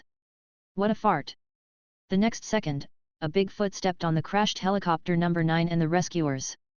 The battle never stopped for a moment. Now it was King Kong's turn to attack. It roared and then ran away to chase the fleeing Fox number 1 helicopter. FK, the FK man is on this helicopter. Kill the beast. The successive helicopter crashes and the sacrifice of team members made King Kong extremely angry. He actually controlled the helicopter to hover in the air and used the helicopter cannon to madly shoot at King Kong's body. To do so would be tantamount to suicide. King Kong was seen approaching the helicopter under fire, but he jumped up the next moment. FK man was stunned for a moment, only to see that there was actually a helicopter behind the monster. When King Kong jumped away, the 2 helicopters collided with each other. Well done! Seeing this scene, even Roca couldn't help but praise it. King Kong may have the power to slap a helicopter away, but the high-speed rotating helicopter wings can cut his palm. So it chose to let the 2 helicopters collide, thereby destroying both of them. This really kills 2 birds with 1 stone. Such a high IQ in this big guy is really amazing. At the same time, King Kong, who was chasing the helicopter, actually ran towards them. These idiots! Roca didn't expect that the helicopter that Aunt Marvel and James Conroy were riding in would actually lead King Kong here. You know, there is a detection team here. Are these 2 guys crazy? Roar! How fast can a 30-meter-long King Kong run? In just the blink of an eye, it had arrived in front of the exploration team. Roca ignored the others who were panicking. He grabbed his clients Bill Rhonda and De Tian and ran away. It is not the time to tame this big guy yet. Let this big guy vent to his heart's content. Fortunately, King Kong only knocked over the detection team's equipment on the ground, and its real target was still the helicopter in the sky. Thank you. De Tian, who was still in shock, patted her chest and thanked him gratefully. In the situation just now, just looking at the huge size of King Kong made her feel a little despair. Fortunately, Roca took her away from there, otherwise she might have been crushed to death or trampled. It's a bit scary just thinking about it. Not only her, but Professor Bill Landa beside her was also a little scared. As an old man, he couldn't even run away. If you are unlucky, you will be trampled to death by the monster. Originally he had doubts about whether it was right for him to hire Roca at a high price, but now it seems that it was absolutely right. As long as he lives, then the Emperor's plan will continue. The key behemoth of the Emperor's plan has appeared before his eyes, and he must get out alive no matter what. At the same time, the battle between King Kong and the helicopter continued. It grabbed the wreckage of the crashed helicopter and threw it to another helicopter in front. The two helicopters collided and crashed and exploded immediately. Then it grabbed the helicopter in front of it with both hands. This time it was smarter and did not touch the propeller of the helicopter, but grabbed the helicopter body below. With a powerful thrust, the helicopter crashed directly into another helicopter. Just like that, in just a few seconds, all the helicopters still flying were destroyed by King Kong. Roar! After doing all this, King Kong roared and beat his chest, declaring his power as the overlord of this area. And watched his helicopter squadron being destroyed with his own eyes. FK Man's face turned black with anger. Having survived alive, he stared at King Kong's huge body with eyes filled with anger and hatred. He will never let this go. When King Kong left, Colonel Packard then withdrew his hateful gaze and began to contact the surviving soldiers. It's a pity that the signal on the island is poor and the situation is not optimistic. The other side. Originally, Professor Bill Landa was with Colonel Packard. But because of Roca's intervention, he has been acting with them. At the same time, they also reunited with Aunt Marvel and James Conroy and others. Professor Bill, are you okay? When the black man Brooks saw them, he came over and asked. Fortunately, it was Roca who saved me. Professor Bill Landis shook his head. He was not hurt at all under Roca's protection. That's good. Black man Brooks breathed a sigh of relief and turned around to check on De Tien Tien. But De Tien Tien interrupted, I'll be fine with Roca protecting me. That's good. Black man Brooks ended the topic somewhat awkwardly. Now we all head north to join Colonel Packard and his men, is that okay? James Conroy stood up and asked. Of course, we have to do this. Who knows what other dangers there are in this jungle? Brooks strongly supports this proposal. Others had even less objection to this. So the group began to move north. Chapter 197. I have always believed that there is a huge space underground, isolated from the world above ground. But there must be a connecting passage. Yes, there must be an entrance on this island. The creatures from the underground world can come out from here. For example, the ancient monster we just saw. Walking in the dense jungle, Brooks chattered endlessly with Professor Bill Landa about his discoveries. Roca knew something about this. From Godzilla vs. Kong, we know that there is indeed an unknown underground world. It is said that this underground world is the birthplace of the Titans. Godzilla once traveled quickly to Antarctica through the underground world, which means that the entrance is in Antarctica. But to enter the underground world, technology is one thing, but more importantly, you need a monster to lead the way. But does that mean there are other monsters in this world like Brotherzilla, King Ghidorah, Giant Beast Rodan, and Mothra? This is really incredible. Compared to killers and evil spirits, the number of people they kill is not as many as these monsters. Look what that is. Just when Roca was thinking about Godzilla, the big-headed soldier Slivko wearing a red headscarf suddenly let out a strange cry. Everyone was attracted by his gaze. Suddenly, ripples appeared on the originally calm lake. Immediately afterwards, water splashed everywhere, and a huge buffalo with huge horns 2 or 4 meters long on its head stood up from the water. The large buffalo had green moss growing all over its back. After noticing the people on the shore, it slowly walked over. For a moment, no one dared to act rashly. The lonely reef bull demon, that's interesting. Roca crossed his arms across his chest, of course he knew this monster. In fact, the lone reef bull demon has a relatively docile temperament. Although it has a huge body of up to 13 meters, it is a herbivore. Will not attack other creatures easily. Put down the gun, it won't attack us. Seeing the big-headed soldier Slivko wearing a red headscarf nervously pointing his gun at the bull demon on the lone reef, Roca kindly reminded him. However, the nervous soldier Slivko seemed not to hear it and still stared at the monster in front of him. James Conroy, aka Rocky, put his hand down on the muzzle of his gun. Put down the gun and relax. Only then did Slivko obediently put down his gun. Then, after taking a look at a few people, the bull demon on the solitary reef turned and left. Everyone breathed a sigh of relief only after the bull demon disappeared from view. Let's go. Roca yawned and walked calmly in front. Compared with everyone's fear and tension, this little scene was nothing surprising to him. The group continued to move forward. Soon they encountered a primitive tribe in a stone forest and met Mark Hank, a World War II Air Force veteran who had crashed 28 years ago. Led by Mark Hank, a group of people came to visit the primitive tribe. And Mark Hank explained to everyone the situation on the island, such as King Kong and the skeleton reptiles or skeleton lizards. Listen, our bulletin guy team will meet us at the northernmost part of the island in 3 days. You can come with us. James Conroy and Big Mom still have a good impression of Mark Hank, a World War II veteran, so they invite him to leave Skull Island together. However, after hearing this, Mark Hank couldn't help but pat James' face with a mocking smile. You're going north. You still want to arrive in 3 days. It's impossible to reach the north in 3 days. It's impossible. Forget it. It's impossible. Mark Hank used several impossibles in a row to express how stupid their idea was, and in his opinion it was impossible to do. Mr. Roca, you should be able to rescue us, right? Just as several people were arguing, Professor Bill Landa looked at Roca, who had been silent. Oh, of course. Are you going to leave now? If I send you away, my commission will be fulfilled. Roca nodded and smiled.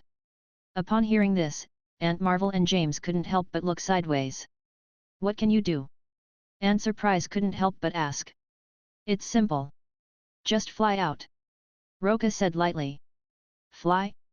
Ha ha ha ha! Mark Hank burst into laughter as if he had heard something funny. Then he came to Roca and wanted to pat his face to wake him up. However, this action was caught by Roca and thrown aside. 35.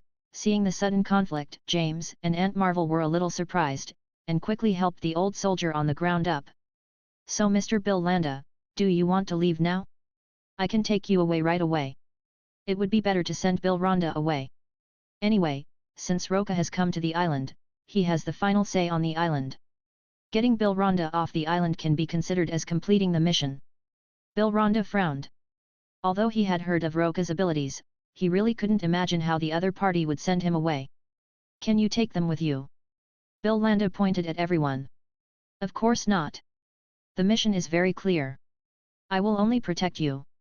As for the rest, it all depends on my mood. Roca said this and looked at De Tien Tien. De Tien Tien couldn't help but feel touched when she heard this. When Bill Rhonda heard this, his brows furrowed. You know, he was not the only member of the Monarch organization present. In fact, De Tien Tien and the black geologist Brooks were also members of the Monarch organization. It's really not a good idea to just give up on them.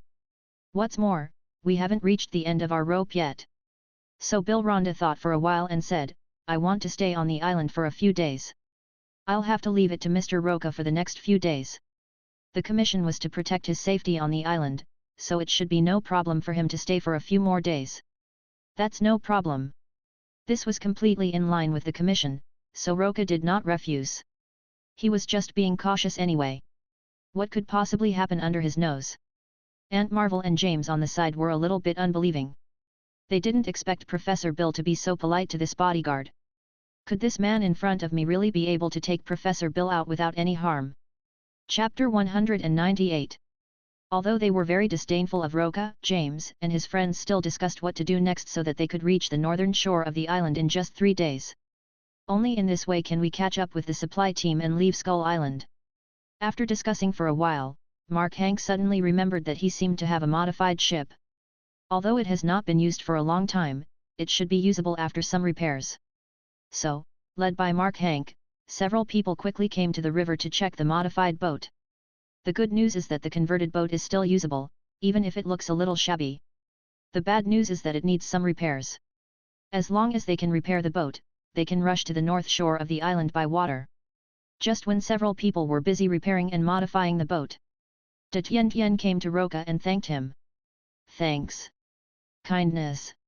Roca turned to look at her in surprise. I mean, thank you for taking me away from here. What happened today was like a nightmare.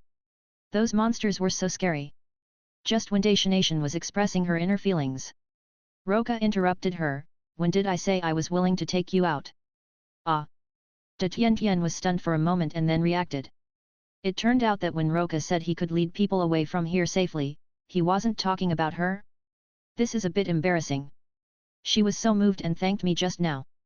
Seeing her embarrassed face, Roca couldn't help but smile jokingly. Didn't I tell you that taking others away depends on my mood?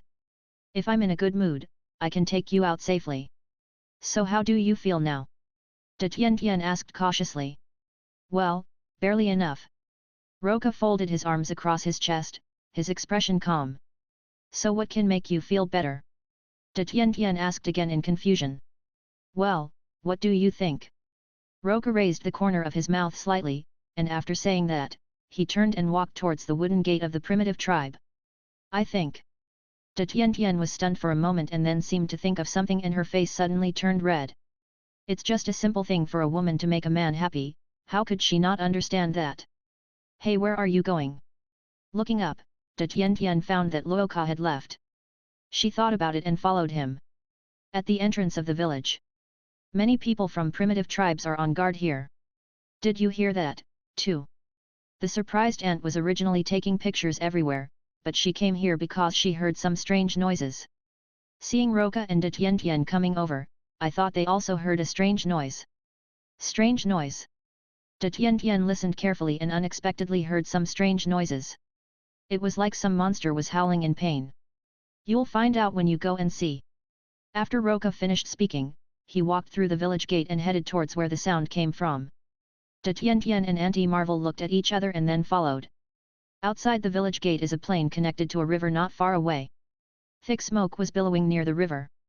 I saw a docile giant beast I had seen before, the reef bull demon, being crushed under the crashed helicopter, struggling and emitting loud wails.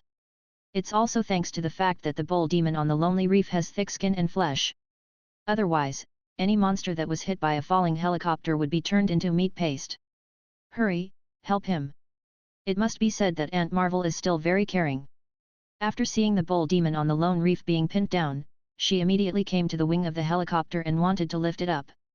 However, this action made Roca laugh. Pucci ha ha ha, sorry, I can't help it anymore. Arr. Auntie Marvel stared at him angrily. Not only did he not come to help, but he even laughed at her. I say, don't you have any idea of your own weight? Are you trying to lift the helicopter? Roca crossed his arms and raised his eyebrows. I just wanted to help it. Aunt Marvel also reacted at this time. She was just thinking about lifting the wing to let the lone reef bull demon out, but she didn't think about whether she could lift it up. This is really a bit too funny. Get out of the way. Roca waved at her. Seeing this, Aunt Marvel had no choice but to leave the wing obediently. She wanted to see what Roca would do. If there was no other way, she would probably laugh at the other person. But the next moment, her eyes widened with a look of disbelief. De Tian standing by wasn't in much better condition. She was so shocked that her mouth couldn't close from ear to ear. She could even fit an egg in it. But Roca lifted the entire helicopter with just one hand. This is unscientific. Aunt Marvel muttered to herself that according to mechanics, it was impossible to lift the entire helicopter by grabbing the tail wing. Because the fuselage is very heavy, if you only grab the wing part, the force points will not allow you to grab it like this. Instead, it will deform. But if there is a biological standpoint, it is different. Roca was too lazy to explain this. He threw the wreckage of the helicopter aside and looked up at King Kong, who had approached him at some point. Sleep 557. The bull demon who escaped from the trapped reef looked at Roca with big eyes and called softly, as if to thank him. Then he turned around and slowly returned to the river. At this time, Aunt Marvel and De Tian also noticed the huge gorilla like a mountain behind them, and they were so scared that they dared not move at all. Hi, hello. Instead, Roca smiled and raised his hand to say hello, then slowly rose into the air and stopped only when he was level with King Kong's eyes. Oh, he really can fly. Below, Auntie amazed once again stared at Roca, who was flying into the sky with her eyes wide open. When Roca said before that he would just fly out, she thought it was just his fantasy. But I didn't expect that. I was too stupid. The other party really can fly. He can really fly. De Tian also looked up at Roca in the sky in shock. In fact, she was only half believing and half doubting what Roca said before. But I didn't expect that he could actually fly. This is really unbelievable. Roar! Suddenly, King Kong roared softly, as if wondering why this human in front of him could fly. Don't think that it is stupid just because it is big. In fact, its IQ is not much different from that of an ordinary adult. It's just a difference in knowledge. Chapter 199. Hey King Kong, are you interested in coming with me? Roca invited with a smile, crossing his arms. When King Kong heard this, he tilted his head in confusion. You have to say this action is a bit silly and cute. You should understand what I am saying. Skull Island has been discovered by humans. It won't be long before more helicopters invade here. It is your best choice to follow me. Then I can let you be the king of the foggy world. How about it? Although Roca could also forcibly occupy Skull Island and prevent others from making plans. But that's too much trouble, and Skull Island is of no use. Far inferior to his foggy world. You have to know that the foggy world is about the same size as the Earth, and the rare and exotic animals in it are incomparable to those on Skull Island. So why bother going far away? Moreover, once they openly occupy Skull Island, they will face the attention of the whole world, and they will definitely be in trouble.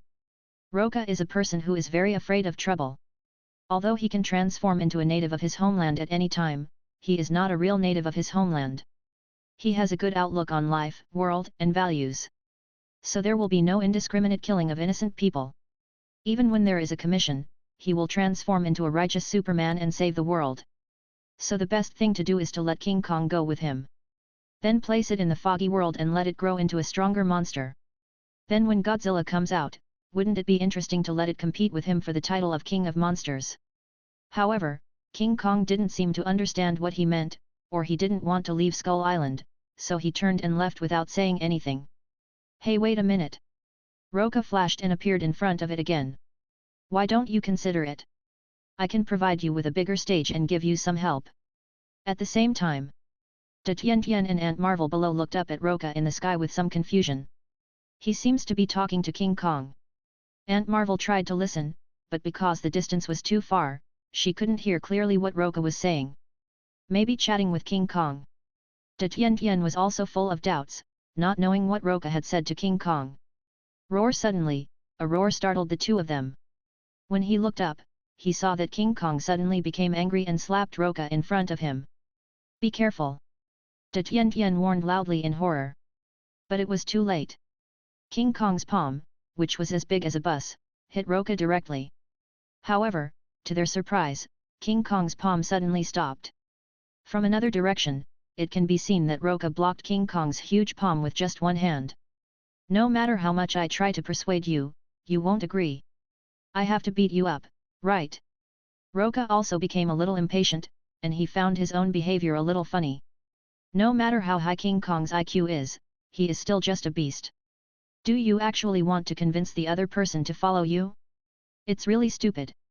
As a beast, it only obeys the law of the jungle. That is the law of the jungle. If you are stronger than it, it will naturally listen to you and submit to you. If that's the case, then there's nothing more to say. Listen. Roca casually pushed King Kong's big hand away, almost causing King Kong to stumble and fall to the ground. Let's fight. If you lose, you can be my little brother. How about that? When King Kong heard this, he looked obviously dissatisfied. Roar! Suddenly, it started beating its chest with both hands and let out a deafening roar. It was obvious that it understood what Roca meant. The other party wanted to challenge his position as the king of the island. In that case, there is nothing much to say. King Kong immediately punched hard, determined to defeat this tiny human who dared to challenge him. Seeing this, Roca did not dodge or evade, but just stretched out one hand. Boom! The terrifying force turned into an invisible shock wave the moment of contact, stirring up gusts of wind. Quick, move back a little. Seeing that the situation was not good, Tian Tian quickly ran back. Aunt Marvel was no fool, so she ran back. At the same time, the battle outside the stockade also attracted the attention of Bill, Rhonda, James, and others. What happened? James asked, grabbing Aunt Surprise, who was running back. Look! However, before Aunt Marvel could say anything, Brooks shouted and pointed outside the village gate. Follow the directions given by others and look away. I saw the angry King Kong roaring and smashing in the sky. After a closer look, I found that there was actually a person in front of King Kong. How is this possible? It's Roca. Tianation's voice dispelled several people's wild guesses. What did you say? James was a little bit unbelievable. Did he hear it right? The person in front of King Kong is actually Roca? How can a person face the fury of King Kong and remain motionless, or even unscathed? How is this possible? This scene can be said to have refreshed several people's views. How can humans compete with such monsters in strength? However, the reality is happening right in front of them. King Kong, haven't you eaten? Use more force. After Roca used the biological force field with one hand to block all of King Kong's power, he still crossed his arms with one hand and looked nonchalant. But this look made King Kong even more angry. It roared angrily towards the sky, then swung its huge fist and smashed it hard. The terrifying shock wave even caused the ground to tremble. However, Roca caught his fist steadily as if nothing had happened. This made King Kong feel powerless. You know, even a mountain would be smashed to pieces in front of its terrifying power. But when it hit the tiny human in front of him, it didn't move at all. How is this possible? You've finished playing, right? It's my turn next. Seeing that King Kong stopped and looked like he was thinking, Roca immediately clenched his fists. He wanted to let King Kong know what power was. After hearing his words, King Kong stared at him with his big eyes.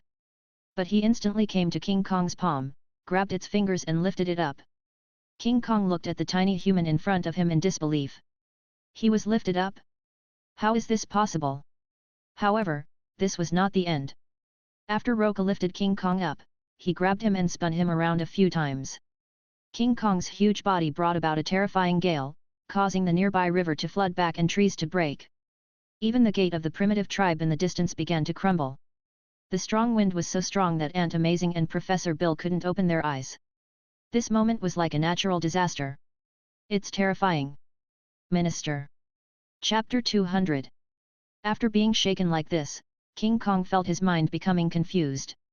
It has never played this kind of game since it was a child. This is a bit too exciting. However, the excitement is yet to come.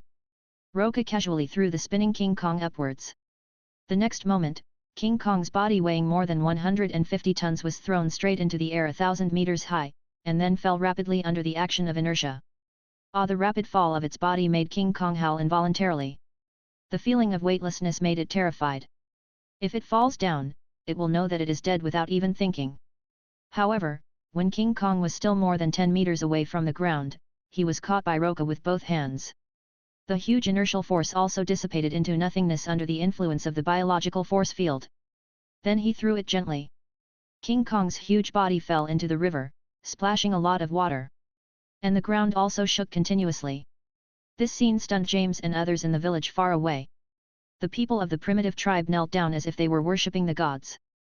Gurgle I don't know who swallowed, which made James and others come back to their senses.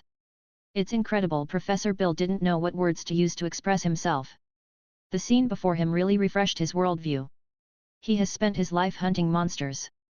He originally thought that King Kong was the monster he was looking for, but he suddenly discovered that the monster seemed to be someone else. This is really incredible. The others didn't say anything, but the shock in their hearts did not diminish at all. At the same time, King Kong, lying in the river, took a short rest and finally recovered. Then it slowly climbed out of the river, and then actually bowed down to Roca. It obviously means surrender. Hey, super strength is still useful. Roca chuckled and then landed directly on King Kong's head. Okay, stop praying and get up. King Kong understood what he said and immediately stood up from the river. From today on, you are my little brother. Follow me, and I will ensure that you will have everything you want. Roca said, patting its head. King Kong nodded slightly to show that he understood. Go ahead, I'll take you with me when I leave, and there's a world waiting for you to explore.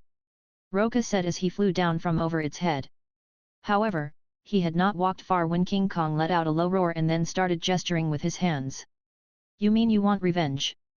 Roca was a little surprised. When King Kong saw that he understood, he nodded hurriedly, then looked at him pleadingly, hoping that he would wait until he had taken revenge before leaving. Of course you can. I want revenge, and as the boss, there's no way I can stop you. Go ahead, I'll help you when the time comes. Roca patted its shoulder and told it to go and take revenge without worry. As for the target of revenge, it is naturally the giant skeleton lizard that killed King Kong's parents. Its size and strength are comparable to King Kong, or even stronger. In the original novel, if there had been no help from humans, he would probably have been beaten to death by the skeleton lizard. After hearing his words, King Kong nodded, then turned around and slowly left. As for Roca, he flashed back to the village. The primitive tribesmen in the village bowed down to him when they saw him. In their eyes, Roca had become a godlike existence. As for Professor Bill, James, Aunt Marvel and others, they looked at him as if they had seen a ghost, with their eyes wide open and faces full of shock. Only then did Professor Bill understand why the usually domineering military did not dare to take action against Roca after losing a military base in a project that had been researched for many years. Here's why. This guy is not a human being at all. It's like a human nuclear bomb. Unless they could find his weakness or kill him with one strike, Qiu Fang would never dare to have any idea about him. Roca glanced at the stiff-faced people and said, "I hope you can forget what happened just now." After saying that, he turned and left, leaving behind a few people with stiff expressions. Thinking of the consequences of the other party playing with King Kong like a child, several people couldn't help but shudder. In the end, they decided to keep the matter to themselves. Otherwise, you might be retaliated against someday. When you die, you won't even know how you died. Repair and modify the ship. James, who was the first to react, spoke up. Yes, let's go by boat. Mark Hank nodded in agreement. The group then returned to the river to repair the boat. As for asking Roca to take them out, they would not mention it. That's simply seeking death. I don't know if it was good luck, but after a short while, the few of them repaired the boat that was converted from an airplane and started it successfully. For a moment, everyone was very happy. I'll go get Mr. Roca. When James said they had to set off immediately, De Tian remembered that Roca didn't seem to be there, so she immediately volunteered to go and call for help. Others naturally had no objection to this. De Tian left the river and soon found Roca lying on the trunk of a big tree basking in the sun. "Mr. Roca, we are ready to go." Kindness. Roca, with a cigarette in his mouth, tilted his head and glanced at her. This glance made De Tian feel a little uncomfortable. "Why did you suddenly become so unfamiliar?" Roca turned over and climbed down from the tree trunk, blowing a smoke ring at De Tian. Ahem. De Tian coughed twice, and then found that her waist was hugged, and Roca's handsome face was close to her. For a moment, she was dazed and completely forgot to resist. Roca looked at her dazed look jokingly. In fact, De Tian was not ugly and gave people a pure feeling. Completely different from Western women. So it's nice to change the taste occasionally. The next moment, he domineeringly invaded De Tian's cherry mouth and measured De Tian's body at the same time. Pretty good. Although it is much inferior to Olsen and Black Widow, and even inferior to Allison and the others, it is still petite and exquisite. After a while, De Tian finally pushed him away with all her strength. "It's time to set sail," De Tian said while panting with a rosy face. "All right." After saying this, Roca let her go and turned to walk towards the river. If you enjoyed this video, please give it a like and subscribe to the channel so you are notified of future uploads. You can find the next parts in the playlist visible on the screen or on my channel. Thank you for watching, and I'll see you in the next one.